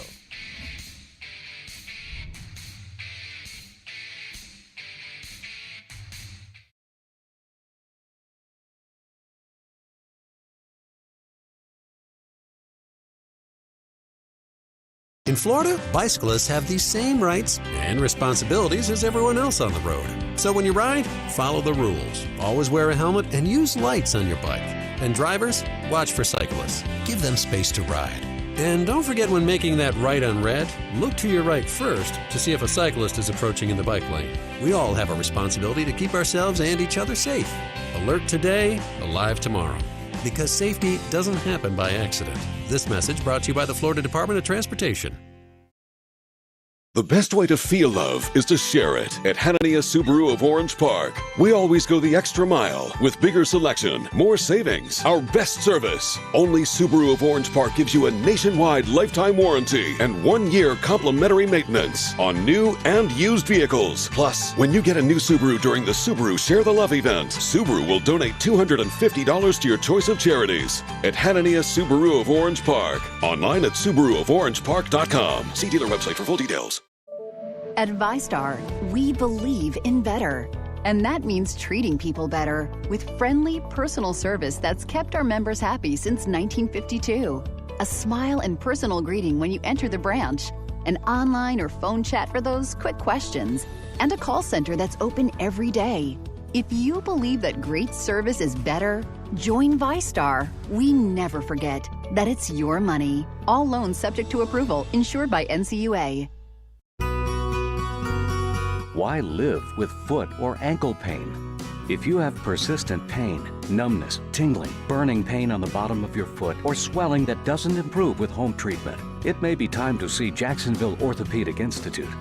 Our foot and ankle specialists have innovative new options to help you get back in the swing of things without persistent pain that slows you down. Call JOI 2000 or go to joionline.net for an appointment. Some things make a house your home. Like cozy indoor warmth that makes bare feet on a chilly day your thing. When heating with natural gas, you get faster, warmer comfort, save money, and earn a rebate up to $725. Your home. Our safe, reliable, efficient energy. Love natural gas. Find rebate details at peoplesgas.com. Looking to be your own boss in a proven business model? Do you like construction and working outdoors? Superior Fence and Rail is franchising in new markets all over the Southeast, from Birmingham to Savannah and even a few more markets in Florida. Come win with Superior Fence and Rail and redefine the fence industry. So get off the fence and call Superior Fence and Rail to learn more about starting a fence franchise today. SuperiorFenceandRail.com.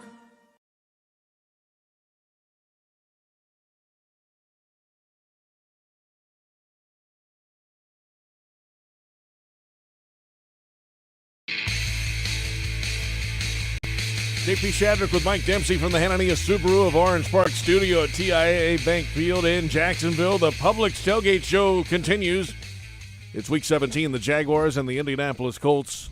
They'll tee it up today at 4:25. Let's get to the Jaguars inactives for today's game. Dustin Colquitt is still on the roster. He's inactive today. Logan Cook off the COVID list and is available. Jake Luton, quarterback, inactive. DJ Chark, wide receiver with a shin issue, is inactive today. James Robinson, inactive. He finishes his undrafted rookie season with an inactive run the last 2 weeks of it, but what a great run for Robinson. Luke Barku, cornerback, inactive, and Quincy Williams, a linebacker, inactive as well. There you have it for the Jaguars. The Colts still have not come down yet. No, but we'll get to those. They did place Jordan Wilkins on the COVID-19 list today, so that was one roster transaction that they made. So scratch him off your flip card, and they will not have him available in the backfield. We'll get to the rest of those guys coming up when the Colts announce them. Now time for the Geico Fantasy Outlook. And great news, there's a quick way you could save money. Switch to Geico. Go to geico.com, and in 15 minutes, you could save 15% or more on car insurance. We go back to the booth. Tony and Jeff are back with us. Frank Frangie with us for the first time today. What's up, Frank? Good afternoon. How's everybody? What another beautiful day here, isn't it? My goodness. We're in Jacksonville. Yeah, we are. The game is in Indy. It's indoors there today. Yes, it is. And the Jaguars are trying to snap a 14-game losing skid. We'll see. How long is Tony's losing streak on this game, the Fantasy Outlook? That's 0 because I won the whole thing last year, JP. You've never won. And I'd say his losing streak's 1 because he did not repeat. Well, no, but it's not official yet. It'll be in the next 5 minutes. It will be in the next 30 seconds, actually, as I will update you. Tony last week had 28 points out of the trio Baker Mayfield, Le'Veon Bell, and Austin Hooper to officially not defend his title. Congratulations. Well, you guys can thank me. I picked the last 2 weeks. I understood that every guy I picked was not going to play well, so I started picking players who played against the Jets. Right. Yes, if you had only done that maybe the previous 15 weeks, we'd give you credit for that. But you earned your last place showing this year, Tony, but you have won one of the last 2 now. Thank you. 720 points on the season for Tony Baselli. Frank Frangie last week had Matt Ryan, Austin Eckler, and A.J. Brown get him 46 points combined. He comes up 1 point short of 800 on the season to finish in 4th place with 799. Let's see, J.P. Shadrick is the only guy who has yet to win this contest. Now in our 6th year of doing this. 6 years? 6 years, yep. Tony's got one. I've got one. Frank's got one, and Jeff has 2. JP last week, though, scored 69 points. Wow. Jalen Hurts, David Johnson, and Allen Robinson, a good combo. They all scored at least 20.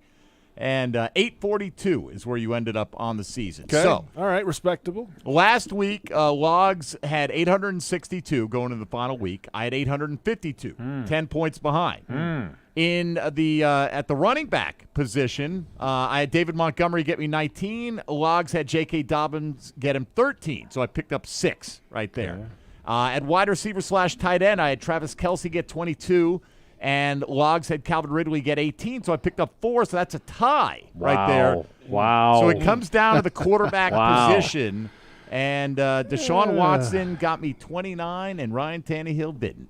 He got 17. Wow. Snowy Dempsey. Lambeau. Dempsey back on top, baby. How about that? Comeback fashion over the last 2 weeks. So there you go. I posted. I picked up. The week before, I picked up 23 on Logs, and this past week. That's great, Mike. We don't care. You won. No, I'm going to get a little more into detail. Listen, if you want to talk about yourself, call like a family member. No one cares. This is all about me right here, Tony. So for the next year, I'm your defending. Hey, great, congratulations. Great segment. See you later. You should see all the scribbles on this piece of paper. You should check his math. I mean, the math is all right here. That's great. For you. Congratulations. Thank Move you on. very much. Appreciate it. Tony says, good segment, move on. Act like you've been there before, buddy. I think we need to recount the numbers. Funny. I'm calling for a recount. Recount. We want to recount. We'll take you to the courts. I appreciate Lambeau having the frozen tundra last Sunday night. I'll just leave it at that. Yep. It didn't help me much on that when one. Tannehill ran in that touchdown, I thought, Mike, I can tell you this. I turned the TV on Sunday night, and I saw the game, and I went, you got to be kidding me. Yeah. And guys, let me just tell you this. You guys aren't in the booth with us. My man Logs locks in, doesn't he? Oh, yeah. He is locked in. He has notes. He knows everybody who everybody picked. I keep track of it for everybody. He is locked in, Mike, just so you know. A little bit different prep than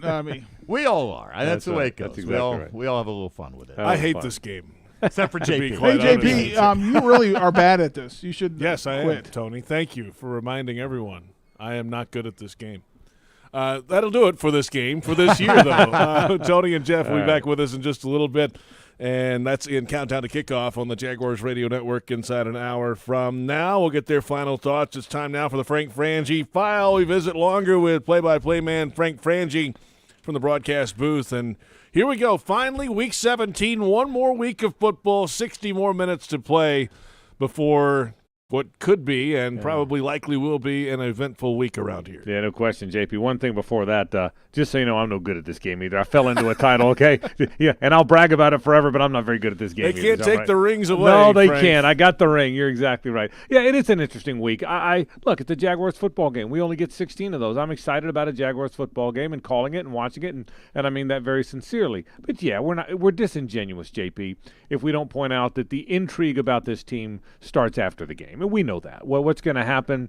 What's going to happen with the coaching situation? What's going to happen with the GM, which is a job that is open? They're going to, in all likelihood, have the first. Well, they're going to have the first pick. In all likelihood, that's going to be Trevor Lawrence. Yeah, I think we all know the intrigue. I do agree with what Jeff said earlier. Watching Dare Ogunbowale and some young players who really haven't gotten much of a chance to see what they do is going to be a lot of fun because they've got a chance to be NFL players as we move along. So, but yeah, there's a lot of the intrigue that happens this week. I think we know that. And it's just nice, Frank, too, for Jaguar fandom to be able to let it all hang out here in Week 17, and understandably so. I understand why they were rooting for the team to lock up the number one pick, and that entailed losing. And, the Jets won the last 2 weeks. In fact, they're winning right now 14-7 over the New England Patriots. And if they do win, that entails the Jags will have the number 1 pick in every round of the NFL draft. So no reason not to let it all loose today. Yeah. To Mike's point, if the Jets win and they tie with the record, they alternate picks at the top of every round after the first round.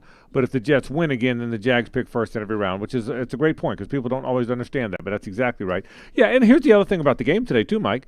Hey, you know what? If the Dolphins do lose, then the Colts are in unless the Jags ruin it for them. Well, that's kind of fun. That makes the day kind of fun, and that's something to play for. And you'd love to bookend your season with wins over one of your biggest rivals. That'd be a lot of fun today. And Tua just threw a pick 6 moments ago, so it's not looking good for the Dolphins today. Right. Frank, would you empty the bag of tricks today on offense and special teams? And I know they haven't really held back as of late, but why not? Now or never, right? Yeah, I think so. There's only so much you can do in a football game, particularly an NFL game. But, yeah, I think so. Look, I think let me say this about Doug Marrone. If Doug Marrone's not back next year, and there's a belief among many that he won't be, I think Doug's done a good job with this group. I think he's been good with the media. I think he's been good with fans. I think these guys like him. And in addition to playing for contracts in the future and putting good stuff on tape, which is all very true, JP, I think these guys bonded a little bit. It was a good locker room all year long. It was a changing locker room. It was a young locker room, but it was a good locker room all year long. I think they played for each other. I know that sounds corny, but I do believe it, and they played for Doug. I think the Jags get after it today. I don't know if they've got a good enough team to win against what I think is a very good Colts team, but I think they get after it today, and that may mean pulling out all stops from a coaching standpoint, but it also means playing hard in the game, and I'm kind of looking forward to watching that. All right, Frank, I'll put you on the spot here. Okay. I think Tua just threw another pick. Wow. Just incomplete, but not having a great day there. Good thing they have Houston's 3rd overall pick in the draft right now. But speaking of the quarterback position, whoever they take number 1 overall, and they certainly will take a quarterback, and it's likely Trevor Lawrence, but whatever, whoever that is, it will be the anointed starter of this franchise. So among the quarterbacks that are currently on the roster, which one or ones are most likely to be back, or do you think they may clean house entirely? I think cleaning house entirely is certainly possible. If you ask me which of the 3, I'd say Jake Luton, and here's why. I don't see, with all the mania and everything that happened, even though I think Gardner Minshew's an okay player, I don't know that he comes back and is a backup. I don't know that I can see Gardner. I thought Gardner did a lot of good things here, Mike. I really do. But I don't see him going from the mania to the backup here. I don't. My gut just tells me that won't happen. I think there will be a veteran. I think Trevor Lawrence, let's say, is a starter. There will be a veteran who's been around the league. That could be Mike Glennon, but I think it could be somebody else too, so I think that's 50-50.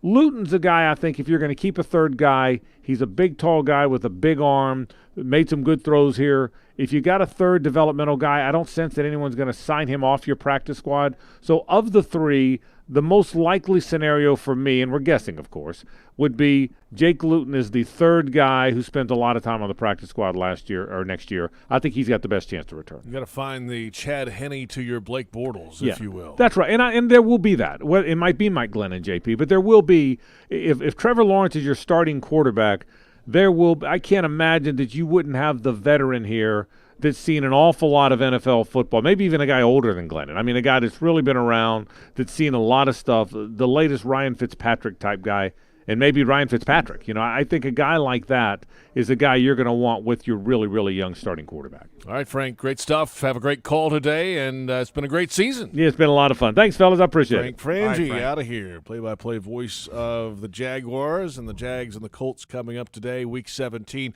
I will say it is fun watching these games in Week 17, the early window, everything on the line for a lot of teams. Oh, there's trick play after trick play being pulled out of the bag. Cam Newton just caught a touchdown pass for the Patriots, so we're seeing some of that stuff, especially if you're eliminated. Why hold anything back in the playbook?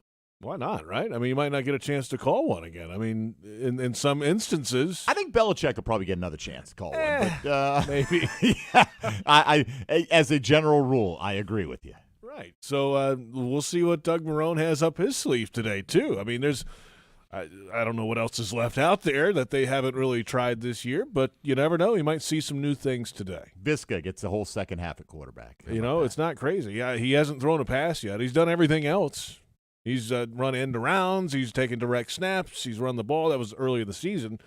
He never threw a pass in college, by the way, for the record, but who knows? Maybe there's one of those up his sleeve today, too. If not him, somebody.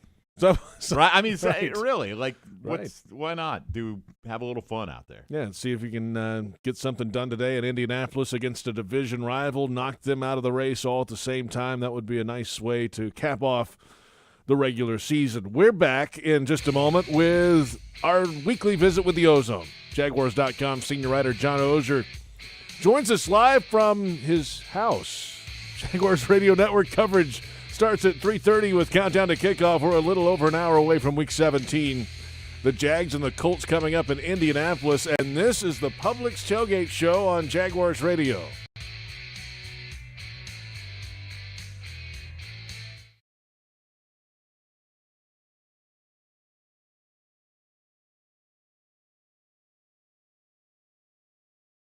Dreamfinders Homes has a simple commitment to their home buyers. Deliver unsurpassed quality, uncompromising value, and an extraordinary level of customization you simply won't find with other home builders. With over 40 communities to choose from, you'll find a location you love and the home of your dreams. Dreamfinders has townhomes, single-family homes, and custom estate homes starting from the high 100s and a wide selection of move-in ready homes. Quality, value, customization. That's the Dreamfinders difference. Call 904-738-0165 or online at dreamfindershomes.com. Dreamfinders Homes, the official home builder of the Jacksonville Jaguars. Prices subject to change without notice. Equal housing opportunity.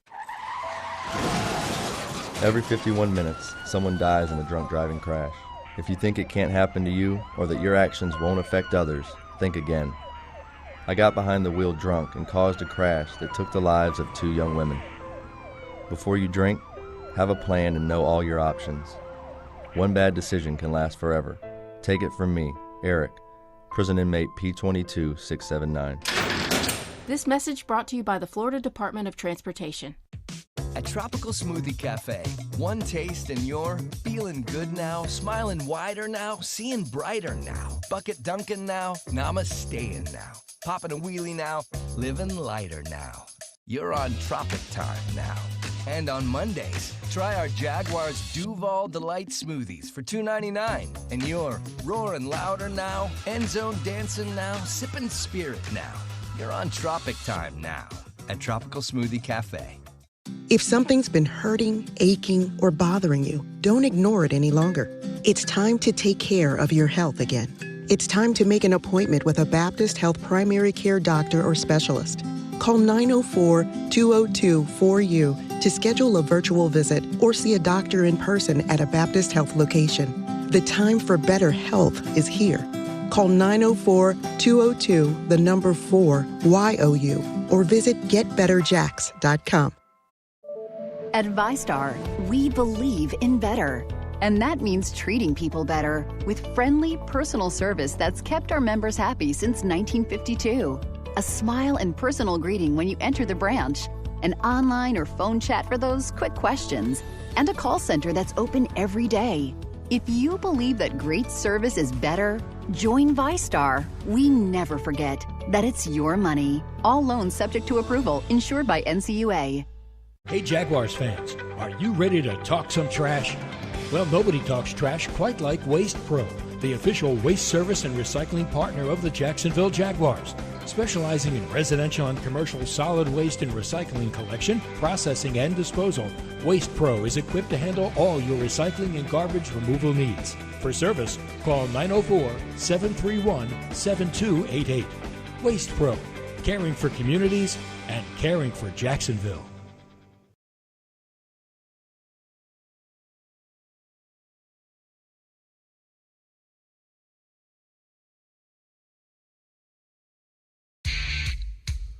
Final moments of the Publix Tailgate Show for the final time in the 2020 season.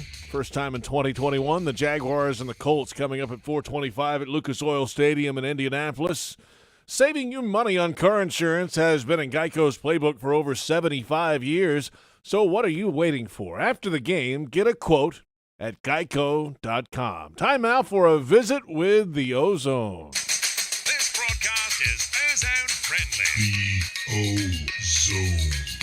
Jaguars.com senior writer John Oehser joins us from the Oehser household here in Jacksonville, and the Christmas decorations are gone. That means you've moved on to 2021 as well, John. Laser focus, JP. Laser focus. On? What are you focused on now? What are you focused on? Game day. Colts Jags. Okay, so you haven't moved to 2021 yet. You do not have one foot in the parking lot. It is 2021. Yeah. Right. I mean, everybody's kind of looking ahead, it feels like, but here we go. One more game to go and one more chance, John, to get something done in this season. Yeah, I'd be disingenuous if I thought fans were absolutely laser-focused, Jaguars fans, on this game. It's tough. The last 3 weeks you've been sort of limping to get here, feeling like the guy in the desert reaching for that last cactus, and it's a mirage. It's been a tough time getting here, and fans are looking ahead. But the Colts have a lot on the line, and the players who are playing today, and DJ Chark and James Robinson are out, so Jaguars offensively, it's tough. But the players who are playing today, if they can get up early and get enthusiastic, maybe they could have a chance at this thing. I don't see it, but I think that's the scenario. John, I talked with Jeff Logman and Tony Baselli, and they were quite frank about the fact that they don't think that as a player, you really don't get up that much motivated to spoil your opponent's playoff chances. I think it happens from time to time, but I do think that's the one thing maybe you root for today if you're a Jaguar fan, right? If there's no consequence to winning or losing other than what it does to your division opponent. Yeah, I mean, if that might play into it more, Mike, if these players had some history with the Colts, where the Colts had maybe knocked them out, or there had been a big rivalry. But the bottom line is most guys who are playing today for the Jags are very young. They're either short-time guys who are – a lot of them are here because, other people got injured. They're call-ups. They don't know what the future brings. It's not like Steelers-Ravens where these players have played against each other and knocked each other out of the playoffs before, and, we're going to get them back for this. So I don't think that has much to do with it. But I do think as a football player, if you're in a game and all of a sudden you get ahead and you have a chance to win when you haven't won in a long time, I think that would be motivation. Just that basic competitive instinct kicks in as long as they stay in it early. If they get out of it, then I think they're in a lot of trouble like they have been the last few weeks. Jaguars.com senior writer John Oehser is with us. All these reports flying around about Doug Marrone and Urban Meyer and GM candidates, and that's a lot happening with 60 minutes of football left to go with Doug Marrone still as the head coach. How distracting is that, or at this point, is it somewhat inevitable? Well, it feels inevitable. I mean, everything points to it. You're 1-14, so reset seems like the logical thing. And all the reports, we've all seen it, the Urban Meyer stuff about Doug. I don't think anybody who's been in coaching as long as Doug, as long as these coordinators have, would be surprised if there's change. It all points to that. Nobody's a rookie in this situation. I didn't list off a bunch of guys who just got into the league. They get it. As far as any kind of a distraction, I'm sure coaches this week, it would be abnormal if they weren't trying to figure out what their next step is going to be if this happens. Once you get into the game for players and coaches, again, I do think the competitive juices take over. They've played a lot of football games in their life. They've coached a lot of football games in their life. They know what to do once it starts. So I think once it starts, it won't be a distraction. But you'd be naive to think it wasn't on people's mind this week. Of course it was. All right, so let's presume that they decide to make a coaching change, John. You've got the coach, you've got the GM, you've got the first pick of the draft, which will be a quarterback. They're all important. Which is the most important? Well, I think quarterback because the franchise hasn't had it for so long. And I'm going to say quarterback in this situation because you have the number one pick and you have Trevor Lawrence sitting out there, or Justin Fields, who had a great game the other night. I still think it's Lawrence. But that's really the key to what you can have the other stuff in place, but if you don't have the quarterback, it's really hard. The other way around, if you have the quarterback, you have to have the other things in place, but without it, I don't think you can do anything long-term in this league. So by a smidge, I think the quarterback is most important, but you've also got to get it right to some degree on the other side of it as well. I haven't seen the ratings or anything, but John, I'm going to guess there were a lot of eyeballs in Jacksonville on that Sugar Bowl the other night. Yeah, I mean, I don't watch college football religiously like you, JP. I mean, I know you're locked into Bama, and you do it on the weekends, so you're following it. I don't that much. I kind of start with the Senior Bowl, and then Dempsey sort of drags me kicking and screaming with the mock drafts, in early January.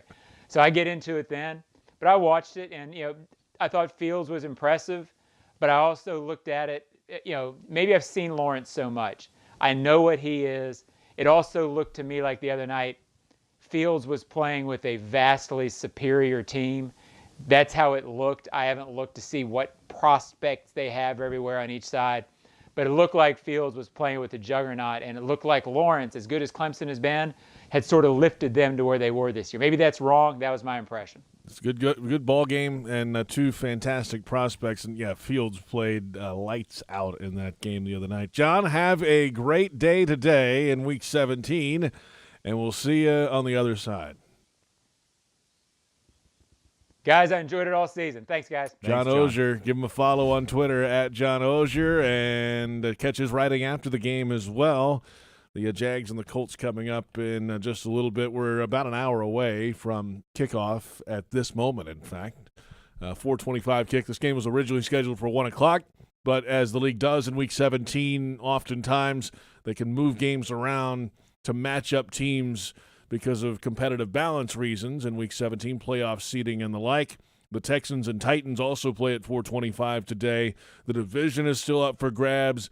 Another wild card spot is still up for grabs with those two games. So a lot on the line today in Week 17, not only for the Jags-Colts game, but certainly that Titans game. Oh, no question. I mean, it could be the division title that you're playing for, or trying to thwart the Colts from winning a division title, and it could be a chance to keep Indianapolis out of the postseason. It is that, certainly, yes. As they came in today in the trail position, and they've got to be aware, though, that their opportunity will be win and they're in. They've got to know, and I know Indy said they're going to keep the scoreboards down and all this stuff. The guys will know exactly what happened. I have a feeling all those Colts players will know if the Miami Dolphins continue on to defeat. It's 35-13 Buffalo right now. All right, so Week 17 is upon us. We're an hour away from kickoff, and when we return, network coverage begins with Countdown to Kickoff. Pete Prisco, Fred Taylor, and the final word with head coach Doug Marrone before kick of Week 17, the Jags and the Colts coming up. And this has been the Publix Tailgate Show on Jaguars Radio.